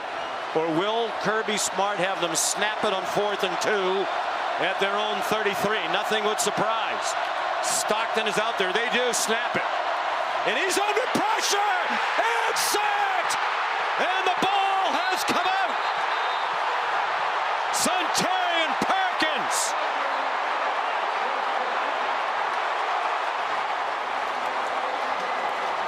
Rolling on the field is a fumble recovered by the defense. 1st down and 10.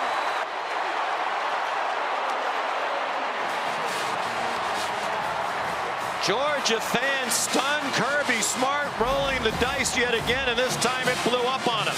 Well, watch how the snap catches Freeling, the left tackle, off guard. He's still in his stance, and Perkins is right past him.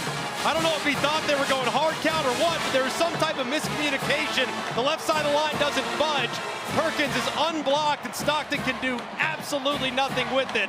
What a play for the Rebs. It has been ruled a fumble, recovered by Perkins, who forced the fumble. From the 23, Chambliss on target. Daquan Wright, who had a couple of tough plays in the first half, gets them another 1st down with a gain of 10. Pete Golding's team was ready for it. Do you like the decision by Kirby to do that? I don't. Not with the defense. You leaned on the defense all year long. It's too aggressive at this point of the game. I agree with you. 12 consecutive completions for Chambliss. Going for 13. He has it. And another touchdown. Harrison Wallace having the night of his life.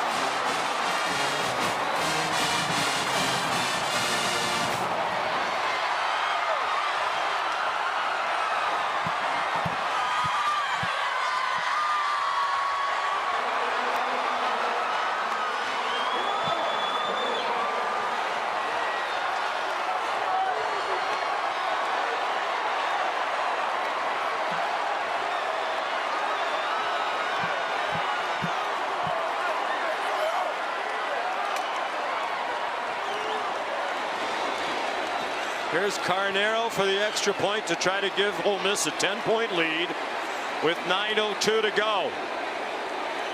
Set up by the defense. So often during this Lane Kiffin, now Pete Golding era, the defense is secondary. Not tonight. The offense takes advantage. Well, this is a heat check for the quarterback. It's 2 high safeties. It's an RPO. Normally you would just hand it off in this situation. Instead, Chambliss says, I'm feeling it. I got one-on-one. You cannot cover this back shoulder. I'm going to put on my wideout. And he's exactly right, because DeMello Jones is in a perfect spot. It doesn't matter. The throw is so accurate. It's right to the chest. And the AT&T connected cam shows you Harrison Wallace reeling it in for a massive score. We've given Kirby Smart his just due for a lot of the decision making, including the fake punt, but That seemed like a little much with this much time left and your defense as good as it's been. Wallace the touchdown, his first on 156 yards receiving, and Chambliss has now completed 13 passes in a row back to the end of the first half. That is the Sugar Bowl record, surpassing marks of 12 in a row by Tim Tebow for Florida against Cincinnati in 2010, Michael Penix Jr. 12 in a row against Texas in the CFP semifinal here a couple of years ago. When you're doing something that surpasses what Tebow and Penix did, you have done something. A remarkable night in the colorful and legendary history of the Sugar Bowl. Incredible. And to think, too, for Trinidad Chambliss, a year ago he's playing Division II football. Early in the season, he transfers, wants an opportunity to play at the big time. It's fine being a backup. Maybe he gets a chance. He takes that chance in week 3. And look at the performance tonight on the biggest stage the sport has to offer. He came to Ole Miss knowing he was likely to be a backup. Got the opportunity when Simmons got hurt, and boy, has he run with it. So now Stockton and the Dogs really up against it. He's going deep, single coverage out there, lots of collisions, and a flag is thrown. Talon Taylor was the intended receiver. Jalen Braxton in coverage. Again, in college football, it's 15 from the line of scrimmage if it's pass interference against the defense. Pass interference. Defense number 2. 15-yard penalty from the previous spot, includes an automatic first down. This ball was way underthrown, but very obvious call. Never allowed Taylor, the talented freshman, to try to come back and get it. So the ball comes to the 40.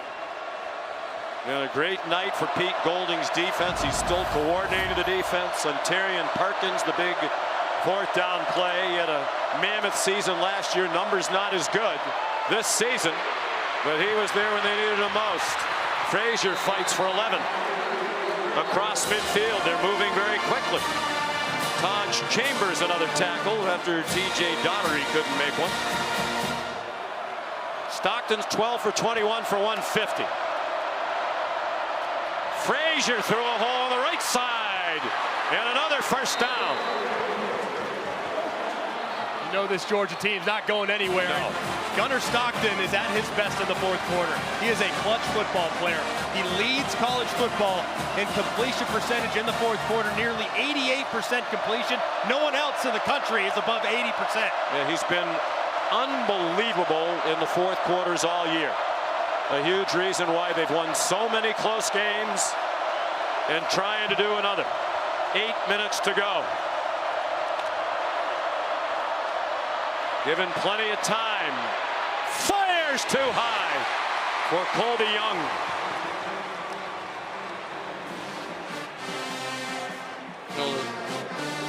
The stats in the fourth quarter this season are ridiculous. That's against ranked opponents. 29 for 32, 6 touchdowns, no interceptions. That is entering tonight. That is ridiculous. I mean, routes on air you don't complete 29 to 32 very often, and to do it against the best teams in college football is insane. Led them from 9 down with 17 unanswered points in the fourth quarter of the regular season win against Ole Miss. Throwing deep down the field again, wide open receiver. Jacoby White-Helton. Pulled down by Whitehead Williams.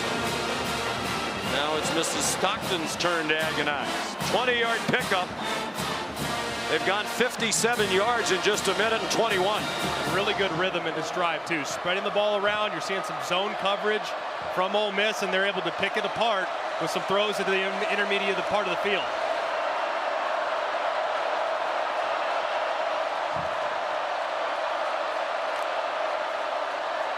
Stockton back shoulder throw, incomplete. For Noah Thomas, well, they're going to some surprising receivers here tonight. A catch by Jacoby White-Helton a moment ago, just his 8th of the year. They've tried to get it to Taylor a couple of times, including to start this drive. He had 2 catches all year. Noah Thomas has 16 this season. Now all the big dogs are back, though. Might have needed just a little bit of rest in the 2-minute operation, but the top 3 guys are in the game now. Including Branch, who goes in motion. Chauncey Bowens, the running back. Pressure up the middle. Picked up. Stocked into the end zone. And it is caught for a touchdown. Zachariah Branch, stumbling and falling down, made the catch for Georgia.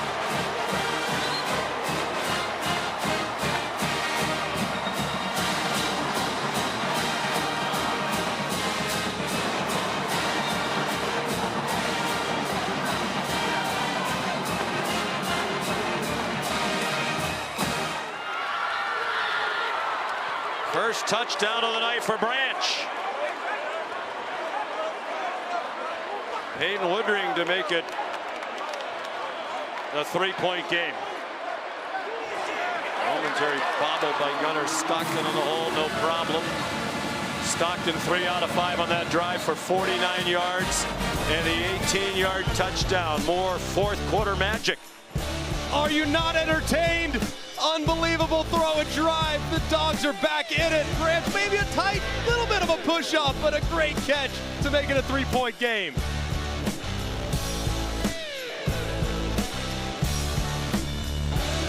Quarterbacks each finished in the top 8 in the Heisman Trophy voting, putting their talents, their toughness on display, their leadership. My goodness, what a performance by both of these young men. And Gunnar Stockton is a young man. He looks older than 22. I appreciate anybody who is followingly challenged at 22. I can relate. He is tough. And Trinidad Chambliss actually a year older. And still plenty of fun to come, you would think, with 7:03 to go. And a little game pressure now on the Ole Miss Rebels. There comes a time in the game every once in a while where a guy just has to take over. It started early for Trinidad Chambliss. Finds great throw in the back for the first touchdown. And then how about this? I mean, just buying time, getting outside, keeping his eyes downfield, has just a little bit of room to fit it into Wallace, and he does. And I just love this play on the 2-point conversion. This is trust with your wide receiver. It's understanding the pressure's going to get home. He is on fire right now, Sean, and Georgia needs to do something to extinguish that flame.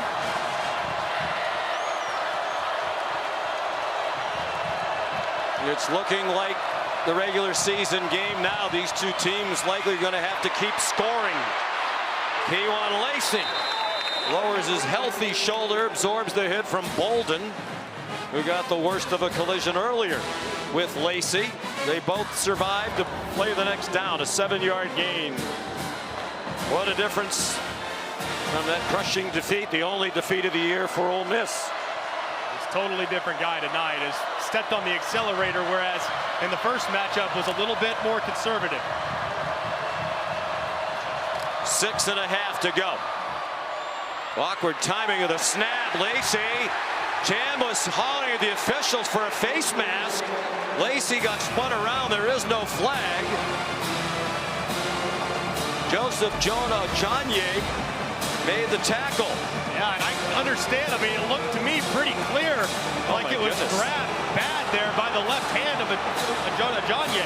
That's a huge miss. With the umpire and the center judge staring right at it behind the play. 3rd down and 5. Chambliss has it batted down. Jonah Janye again. Got away with a face mask and then made a big play.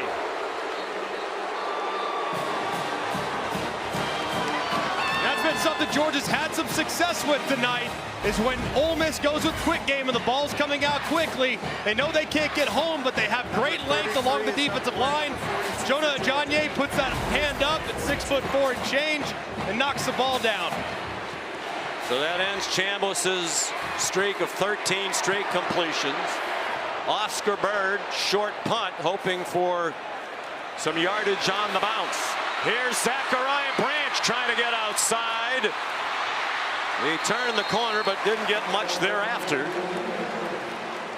Out at the 36-yard line, 45-yard punt, 10-yard return. As Kirby Smart said, we would not be here had we not been able to come back. Trailed late at Tennessee, survived a late missed field goal by the Vols at the end of regulation to win in overtime. Down early at Auburn. Down by 9, as we mentioned, in the fourth quarter against Ole Miss. Trailed Florida in that rivalry game and won. Can they do it again and go on to the college football playoff semifinal? Nate Frazier. So many standouts tonight on both sides. He's one of them. That's 12 yards on first down. You referenced it earlier, Sean. The fatigue on the side of Ole Miss starts to set in at this point. Georgia in the fourth quarter, they're like a runaway freight train on a downhill grade. There's nothing you can do about it. Simple physics.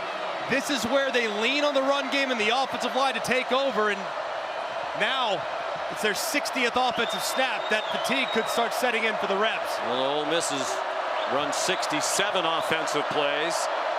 Just about a 2-minute time of possession edge for Georgia, not as wide as the regular season meeting. Frazier searching for somewhere to go, goes down after a 2-yard pickup. We're under 5 minutes to go, and Frazier is not getting up. TJ Daugherty took him down. Frazier's up to 86 yards on 15 carries.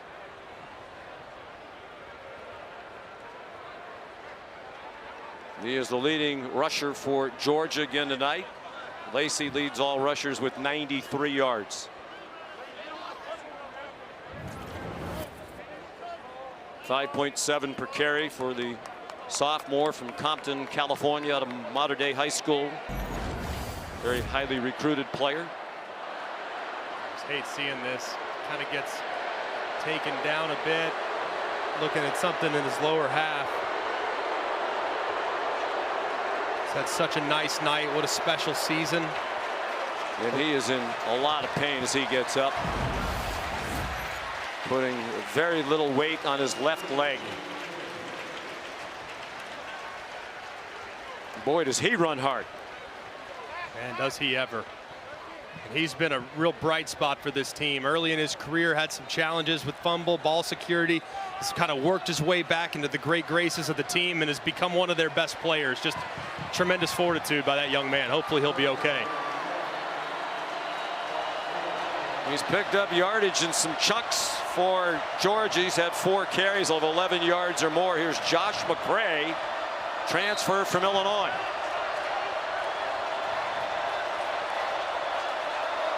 McCray is a bruiser back at 240 pounds. So like we said a second ago, you know what Georgia wants to do in the fourth quarter? They want to pound you north and south.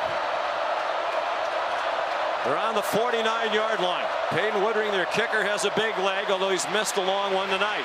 McCray trying to get outside and cannot. Stop for a loss. Nick Cull up from the secondary.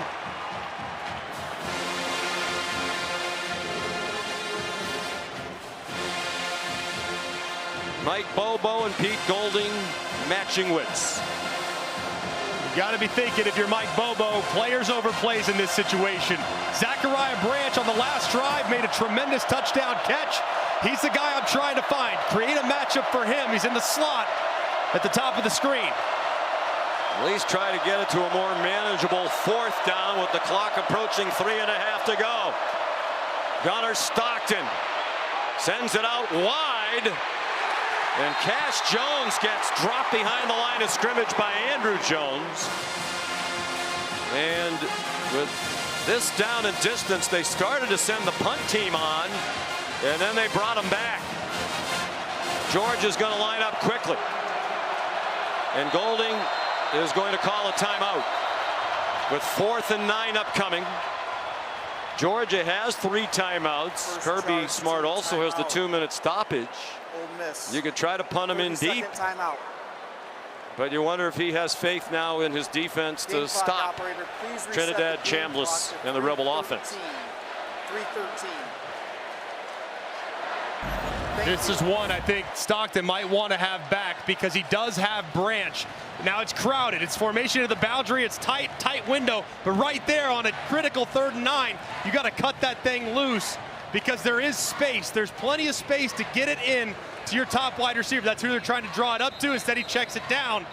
And now they're having to play 4th and 9 as opposed to picking up the first down there with the big play. What would you do? Would you punt, or would you try to get 9 yards on 4th down? I'd go for it. I do not want to give the ball back to Trinidad Chambliss under any circumstance, knowing that he needs just a first down or 2 to put this game on ice. I want to try to win it with my offense. So I trust Gunnar Stockton in this group. Drop back, hold up in protection.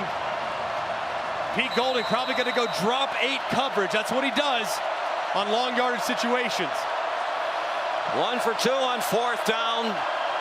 The one conversion was the fake punt. Biggest play of the year for these two teams so far. Stockton has Branch at the 35-yard line. 17 yards on 4th down and 9. They mark it at the 36. Just a 2-man rush because they're so concerned about Stockton's legs. They decide to drop Perkins out to spy. Perfect zone coverage over the top to Branch. Outstanding throw. Perfect throw over the underneath defender. 2:42 to go. Stockton flush from the pocket. Flag thrown behind the line of scrimmage as Gunnar throws it away. Andrew Jones, a linebacker, brought the pressure. The transfer from Grambling, enormously talented. Offense number 71. The hold as a result penalty, it's still against Ernest Green, the right tackle. It's right here, and it's as Perkins just grabs his jersey and kind of throws him as Stockton's starting to move. Right there is what results in the hold. It's that right hand that gets behind Perkins' body as Stockton breaks the pocket. No question. Woodring's long again is 55 if they need one to tie. He kicked a 60-yard field goal in high school, the Louisiana state record. Didn't hit the last one very well. He might get another chance. Stockton batted down at the line of scrimmage.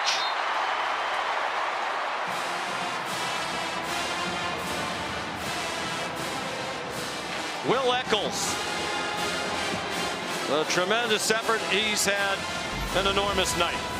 Yeah, he has. And they've done this a couple times where he is watching the quarterback's eyes.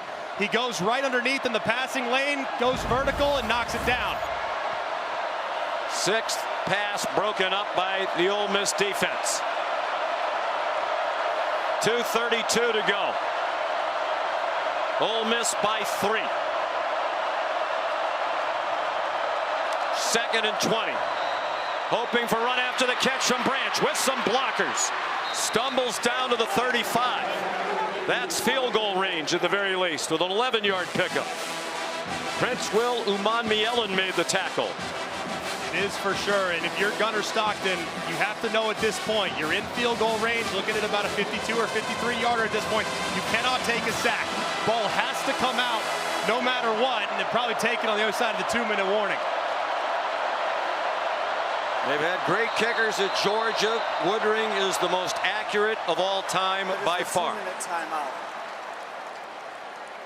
They're hoping they don't have to put it on his foot if they can convert on 3rd down when we come back. Ole Miss by 3 at the 2-minute timeout in the All-State Sugar Bowl.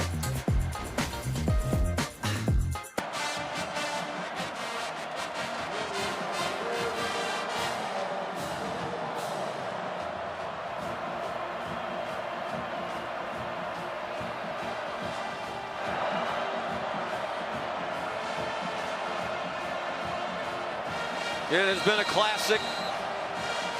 The hard choice for you, SVP, as to who is the star of the game, perhaps still to be determined. 2 minutes to go. Gunnar Stockton and Georgia trailing by 3. 3rd down and 9 at the 35. They are in field goal range for Peyton Woodring. Gunnar Stockton running out of time. Deep down the sideline and incomplete. They throw a flag. Lawson Lucky, the intended receiver. Kapena Gushigan had the coverage.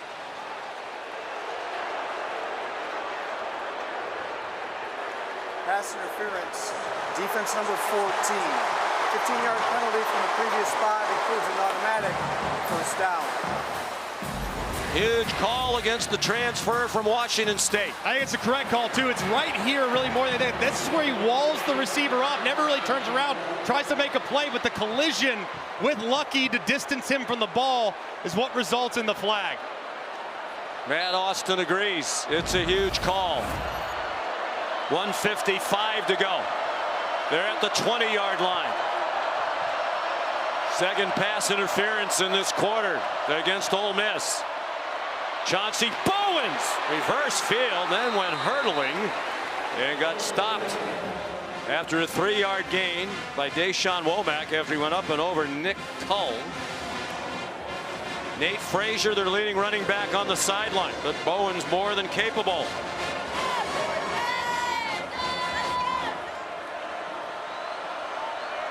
Woodring standing by if needed.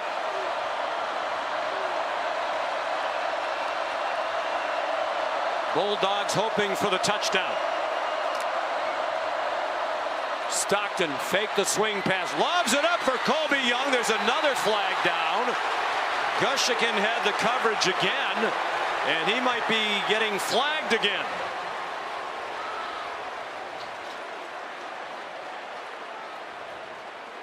Prior to the pass being thrown, holding defense number 14. Penalties enforced half the distance to the goal line and includes an automatic first down.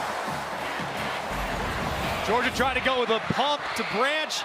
They don't bite on it. Gushikin does take a step, but that's the hold right there. The right arm against Colby Young, who's releasing behind him, probably a good penalty. If he doesn't try to grab him, he's right behind him, and they're probably looking at a 3-point deficit. 68,371 here, a sellout, most of them on their feet. First and goal, Georgia, down by 3 from the 8, 1:13 to go. Stockton, design run, down inside the 3-yard line. And now a timeout called by Ole Miss. Pete Golding wants some time should Georgia take the lead here. 30-second timeout.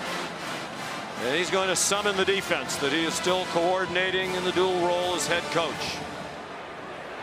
I think that's a good timeout for Pete Golding, just to calm his guys down, remind them of the situation, and to preserve some clock. So you check a lot of boxes there. But if I'm Georgia and I'm Mike Bobo, this is a very simple recipe for the next couple snaps. It's Gunnar Stockton running the ball behind this big, imposing offensive line. He's already run it in twice. Shown remarkable toughness. I mean, you have the feeling he'd find a way to will it into the end zone. Absolutely. And then if you're Kirby Smart, you can tell them, hey, guys, don't be in too big of a hurry to score here either, because you do not want to leave time on the clock for Trinidad Chambliss, who's got a hot hand. So if you want to maybe go down, force them to exhaust that last time out, that could be a strategy aspect that you might talk about on the Georgia sideline as well. 10th play of the drive, started on their own 36, helped along by some Ole Miss penalties. It has otherwise been a relatively penalty-free game. The new center, Malachi Tolliver, making sure he understands. Stockton handed it off to Bowens, and he got dumped by Sunterian Perkins. Another big play. Third and final charge, team timeout. Ole Miss. 30-second timeout. And it makes sense. I mean, even if you hold Georgia to a field goal with your field goal kicker, Pete Golding, you're hoping to get a chance to give him a chance. Absolutely. And with the touchback, you're probably only looking at 30-40 yards of field position to give Canero a chance. But here, I mean, if you're Georgia, you got to find these tight ends. They've been a little bit quiet so far today. It's really been about Zachariah Branch and Colby Young finding a matchup, but here, 2-minute situation, third down, reliable targets are those tight ends. Lawson Lucky had 3 touchdowns against Ole Miss the last time they played. So if I don't get a look for Branch and I don't get a look for Colby Young, I feel very comfortable targeting those big bodies in the middle of the defense. Cass Jones runs onto the field. The Bowens run lost 3, so they're back at the 6. Third down and goal. That's Delp. He has just 1 catch tonight. Lucky has just 1.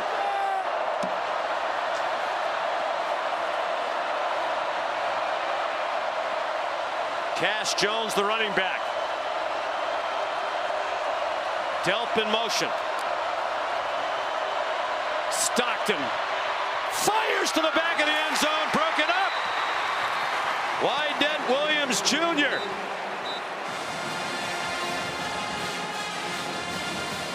And the defense bends but does not break for Ole Miss.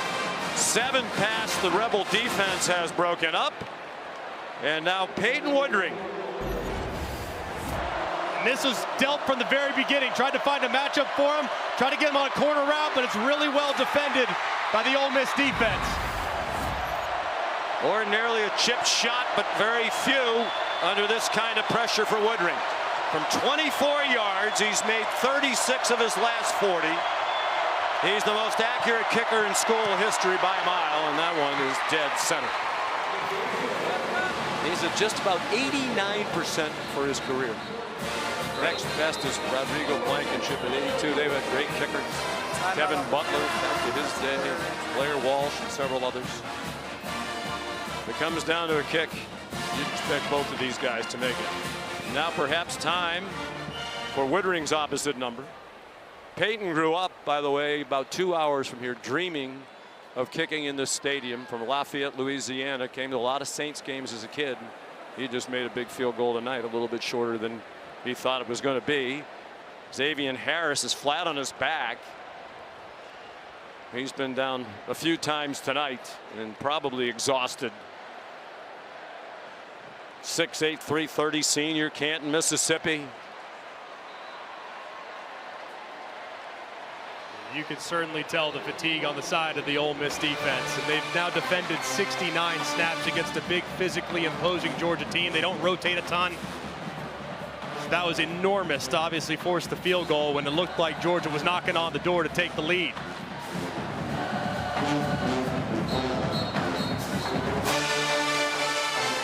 Carnero hoping for a chance. They don't have any timeouts. He's made a 55 and 56 yarder tonight, the 2 longest in bowl game history, Sugar Bowl history. And they would have been good from beyond that for sure. Good opportunity now for Ole Miss 2 on offense to talk about the mechanics at the end of game situation. You have to be mindful of the clock. At the end of half, they lost sight of the clock, and they, as a result, lost the opportunity to kick 3 points. So they need to be mindful of the clock with no timeouts remaining. There'll be a touchback. Isaiah Hartrip let it bounce. Woodring another touchback. Well, Charlie Weiss Jr. said he has been dreaming of this, coaching in a playoff game. Stayed with Ole Miss until their season's over to call these plays. How will he play it here with 56 seconds to go? An electric quarterback leading the show and no timeouts. All right, biggest thing on a 2-minute drive, you got to get the drive started. With no timeouts, you cannot afford to take a sack at any point. That kills the drive. Ball's got to get out quick. It needs to get out fast, and you always need to favor the boundary if there's soft coverage that allows you to get out of bounds.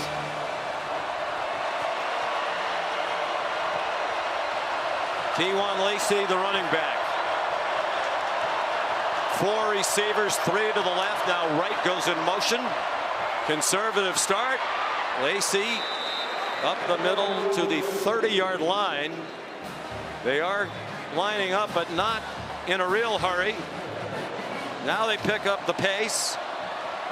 40 seconds to go. Chambliss throws on the run, and it is broken up. Caden Lee had his hands on it, and he got blasted by Zion Branch, who came with his brother Zachariah from USC. What a huge play when it looked like Lee was going to have him across midfield. And what an incredible hit by Branch. I mean, Caden Lee is one of the most sure-handed receivers in the country. Went all of 2024 without a drop. And here on a perfectly thrown ball, thought he might be able to reel it in, but the violence of the hit created by Branch dislodges the football. Caden Lee still down. He's had a good night, particularly early. He had 4 catches. His numbers down from a year ago when he caught 57 at 35 entering tonight, but they have a deeper receiver group. And what a hit. Again, the theme of this playoff, physicality. It isn't just at the line of scrimmage. Lee sitting up.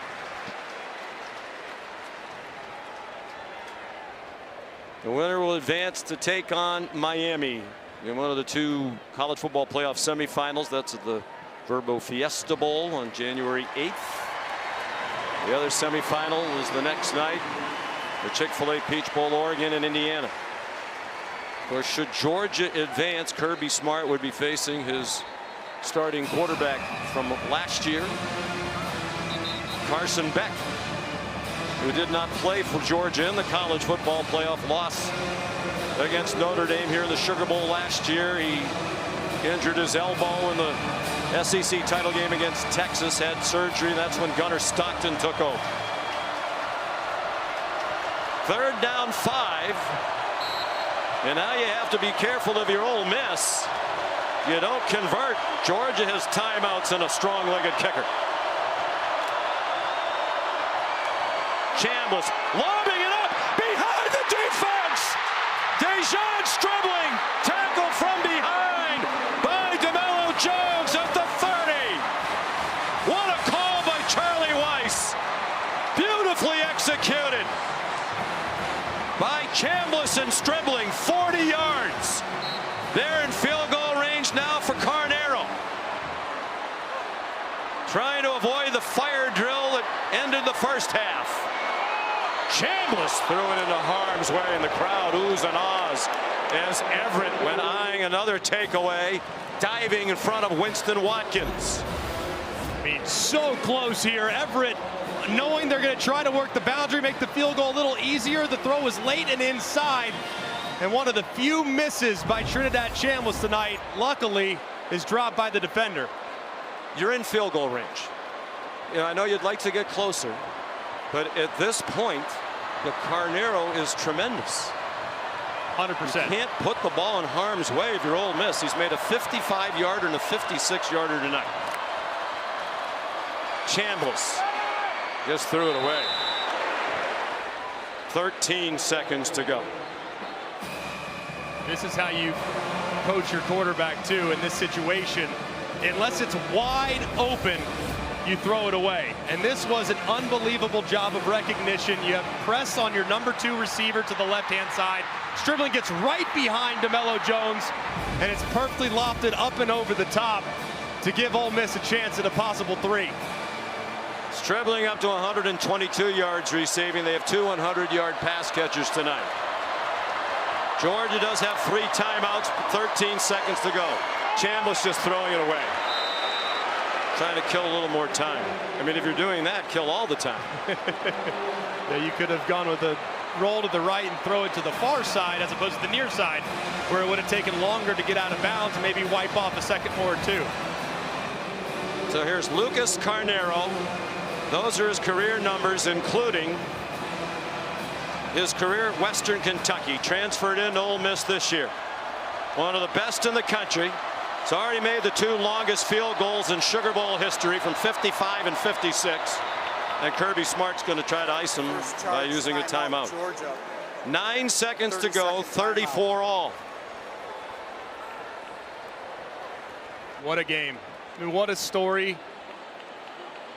The Alpha Dog program in college football, according to many, the Georgia Bulldogs going up against the Ole Miss Rebels, who thought last year was their year. And then many thought the chaos of the Lane Kiffin coaching situation might hamper them in the playoff. They were terrific against Tulane. They've played Georgia toe-to-toe tonight. Pete Golding's done a remarkable job. And now it's Carnero, junior from Cornelius, North Carolina, to give them the lead and likely send them on to the semifinal.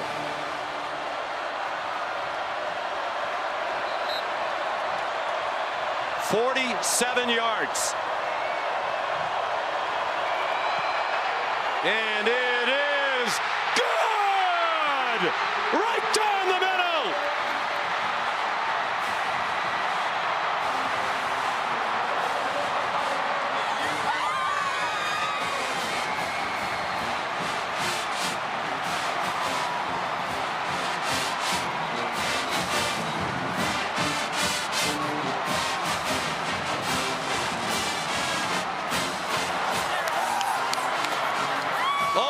Miss leads by 3 with 6 seconds to go. Georgia fans dealing with the reality, something that never happens. Blown fourth quarter leads under Kirby Smart. Perfect snap, perfect hold, and never a doubt from Carnero. What a night he has had. What a season he's had. His 27th field goal of the year. That's the single season school record. He has scored the most points in a season in Ole Miss history. Kirby Smart won all the close ones in the regular season. Trinidad Chambliss. What a night he's had. The stars are many for the Rebels. A program that stayed together when it could have fallen apart. Landon Roldan, they're going to try to run some trick plays. That's a free ball. Bounding toward the sideline. The game is over. Officials signaling a safety on the last play of the game. That doesn't matter. Ole Miss is on to the college football playoff semifinal.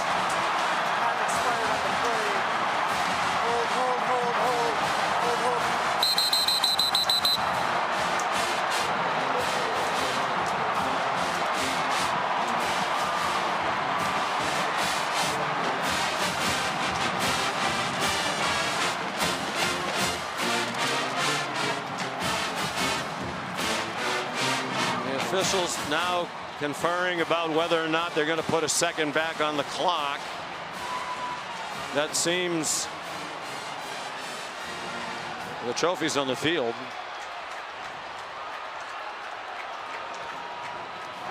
And if it's a safety, it would be a free kick for Georgia. You would think, I don't know, you'd let the game end. Yeah, I mean, at this point, it's Pete Golding said, by the way, after the win in his head coaching debut against Tulane in the first round, the best part of it was walking off the field with his 2 young sons, Bentley and Braxton, 13 and 10. They might get used to this. He got a huge hand when they took the field from these fans against Tulane. He's a very popular man. They're glad to have the Lane Kiffin drama behind them. Pete Golding has brought so much, and most of all, he has a very talented team. Incredibly talented, and a remarkable story of perseverance too, because last year was the year. Last year was the year that they felt like they went all in. They had the roster, they had the quarterback, they had everything that you could possibly want. And now it's this team. This is the one that finds the answers to the test and finds their way not into the playoff, but now with 2 games remaining to potentially bring home a national championship. The officials are checking the clock. They're going to have to get the stage off the field if they put time back on it. Just hoping for a miracle. Clock bounding toward the pylon. It hits the pylon. It was ruled a safety. That might matter to some.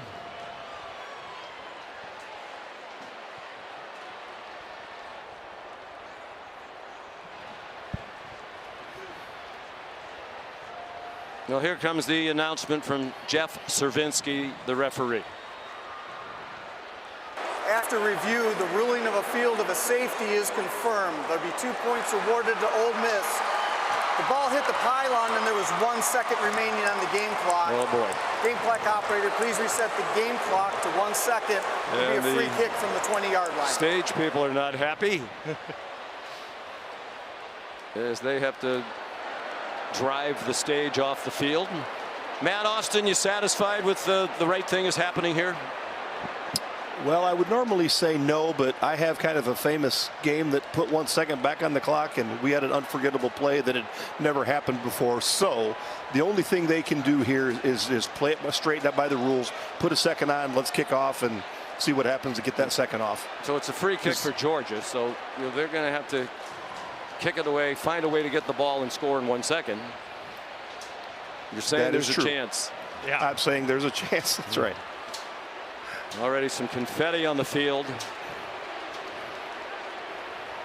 What a warrior he is. My goodness.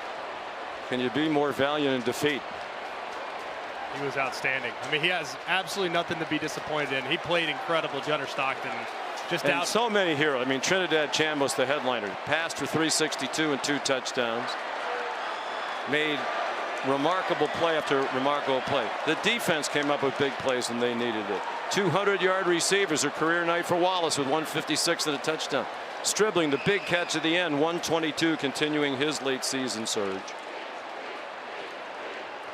K'Wan Lacey fought through the shoulder, 98 yards, atoned for the early fumble. It was run back in by Dalen Everett of Georgia, with 2 more touchdowns for Lacey.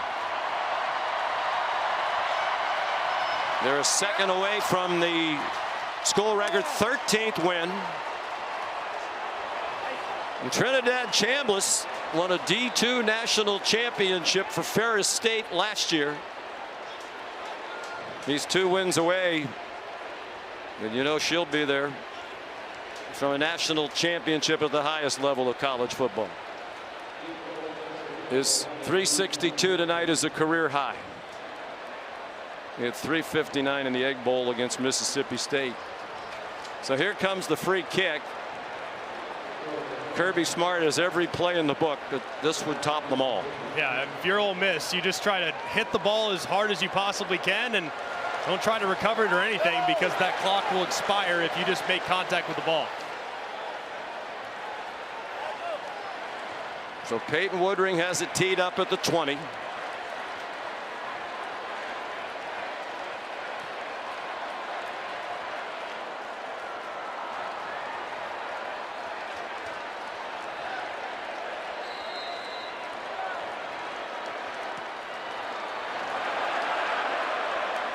There's a squibber.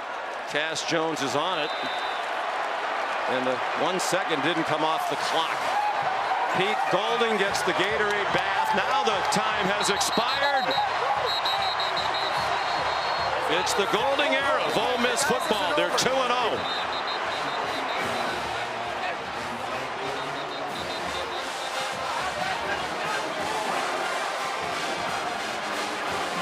Referee talking to the Ole Miss coaches, who are now not pleased at all, Golding and Joe Judge. And they're going to go back to the monitor. Matt, this is feeling like an excruciating ending to a classic game. Does common sense need to prevail here? Well, yes, but we do have rules we have to follow.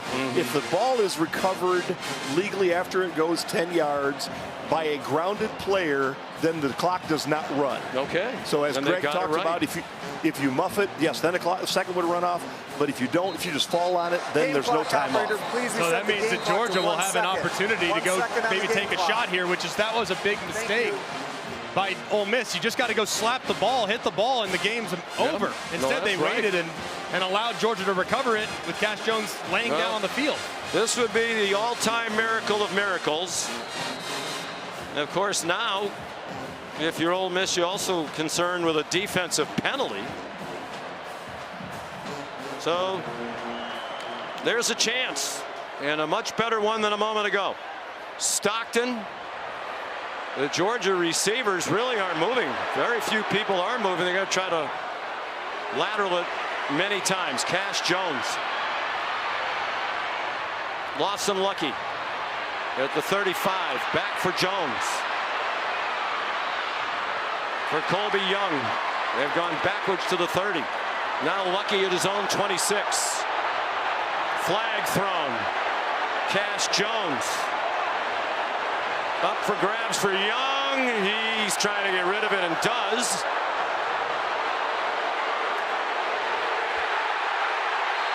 And they take Stockton to the ground to end it. Perkins and Andrew Jones. There is a flag down.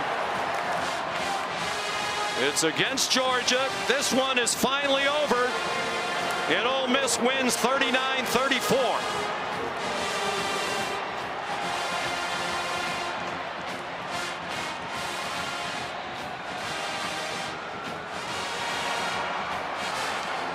They're the All-State Sugar Bowl champions for the 7th time in school history. More importantly, on the way to the semifinal. Here's Molly with Pete Golding. Coach Golding, it wasn't without drama at the end there, but just your second game as a head coach. You win a playoff quarterfinal in your home state of Louisiana. You have your sons around you. What emotions are going through you right now? No, I'm just so excited for our players. The adversity they've been through, the resiliency they've shown. To come out, get down, not play very well in the first half. Thought they came out and responded in the second half. Didn't play perfect by any means, but their energy, their effort, their body language, just really excited and proud of them.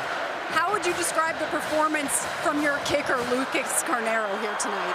He's been special all year, you know, and he's been knocking down the big ones. And tonight, you know, there couldn't have been a bigger one, but we've counted on him all year, and that's who he is.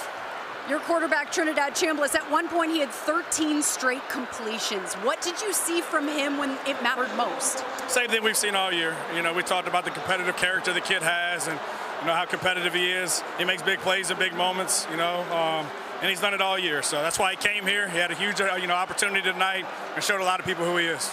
Your defense made plays when it mattered most, too. What are you most proud of from their performance? Yeah, just not giving up, you know, and we talk about amnesia and be able to move to the next snap, and we didn't play perfect by any means, but we had some big stops when we needed to, and, you know, to be down 9 this time when we were up 9 last time, and to have the tails flip a little bit, it was neat for the kids. Coach, you called this last month a roller coaster. Yeah. How did your team and you overcome all of this to become Sugar Bowl champions? I mean, I think we got a great group of people in our building. I think it starts with our administration, with Glenn Boyce and, you know, our athletic director, Keith Carter. And we got a lot of good coaches in that building, you know, and a lot of guys were going through a lot of things, but they've been here for the kids the whole time. And it's a special group of kids. Congratulations on the win, Yeah, Coach. appreciate it. Laura.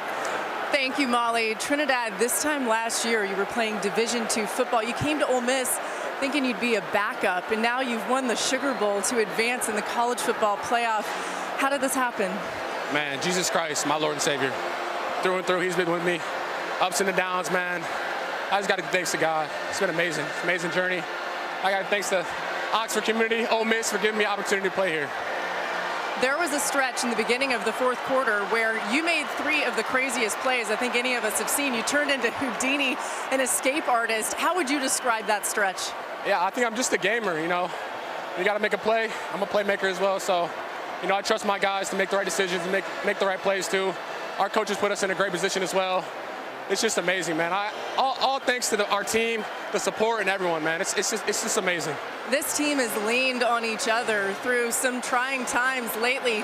What allowed you all to come together to get a win like this over a team like Georgia? Yeah, just our grit, you know. We just want to win. We just want to play football and win and have fun with our brothers. You know, ever since fall camp, this is our goal, you know, get to the college football playoff and hopefully get to the national championship. What do you think your mom's going to say? She's probably crying right now, honestly. But she's pretty proud right now, I bet. So I got to find her. All right, go find your mom. Thanks, Trinidad. Thank you so much. God bless. Sean. There's Cheryl Chambliss. We welcome you to the Ram Trucks postgame. Hardest working stage crew in America, reassembling the stage.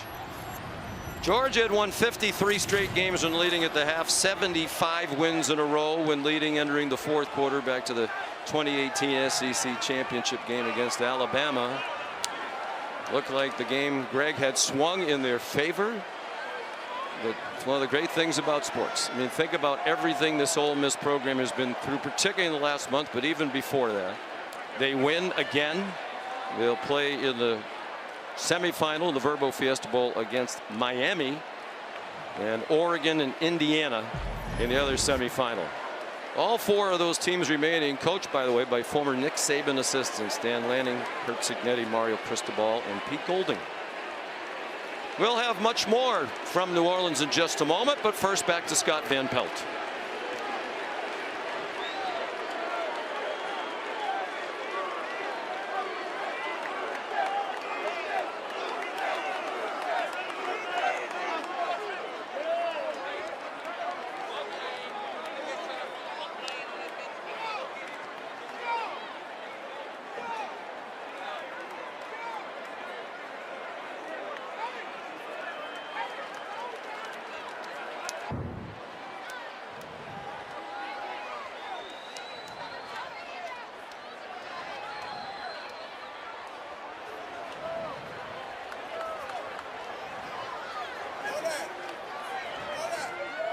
And Scott, we are ready for the trophy presentation. Down to the platform, here's Molly McGrath.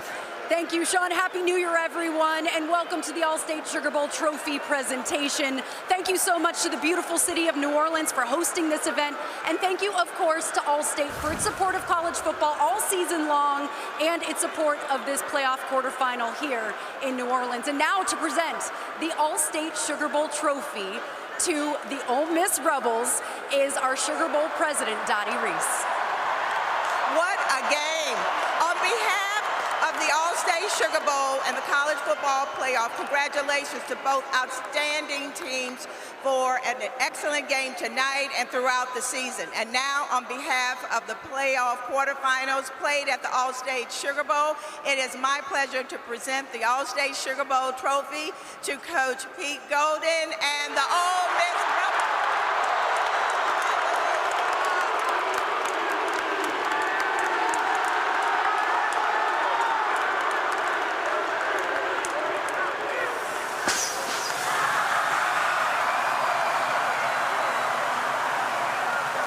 Golding, after the month that you've had, how did it feel to hoist that trophy on this stage? It felt awesome for our players.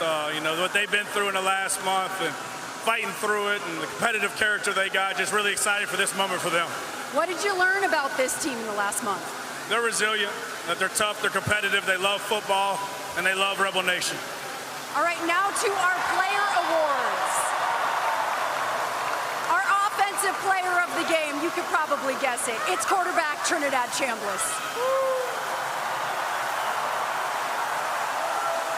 Trinidad, how would you describe what the last year has been like for you? It's been a grind, it's been a journey.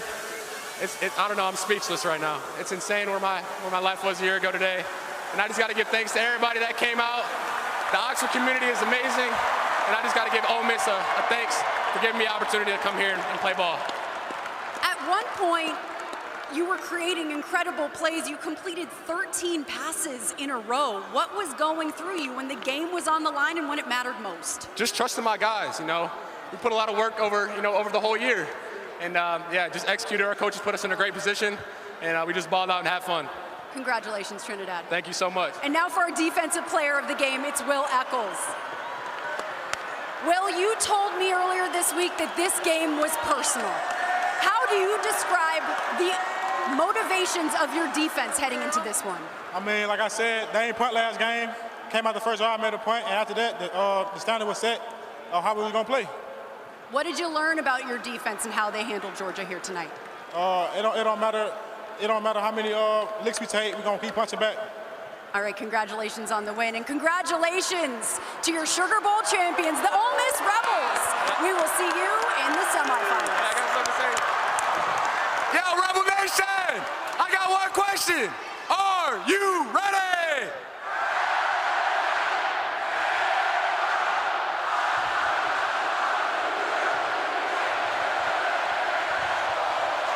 Whoa, let's go.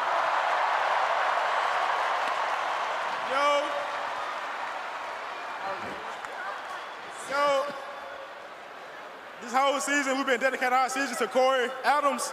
His mom's just standing over there. So if y'all give her a round of applause for all the things we do for C4. C4. You love you, boy.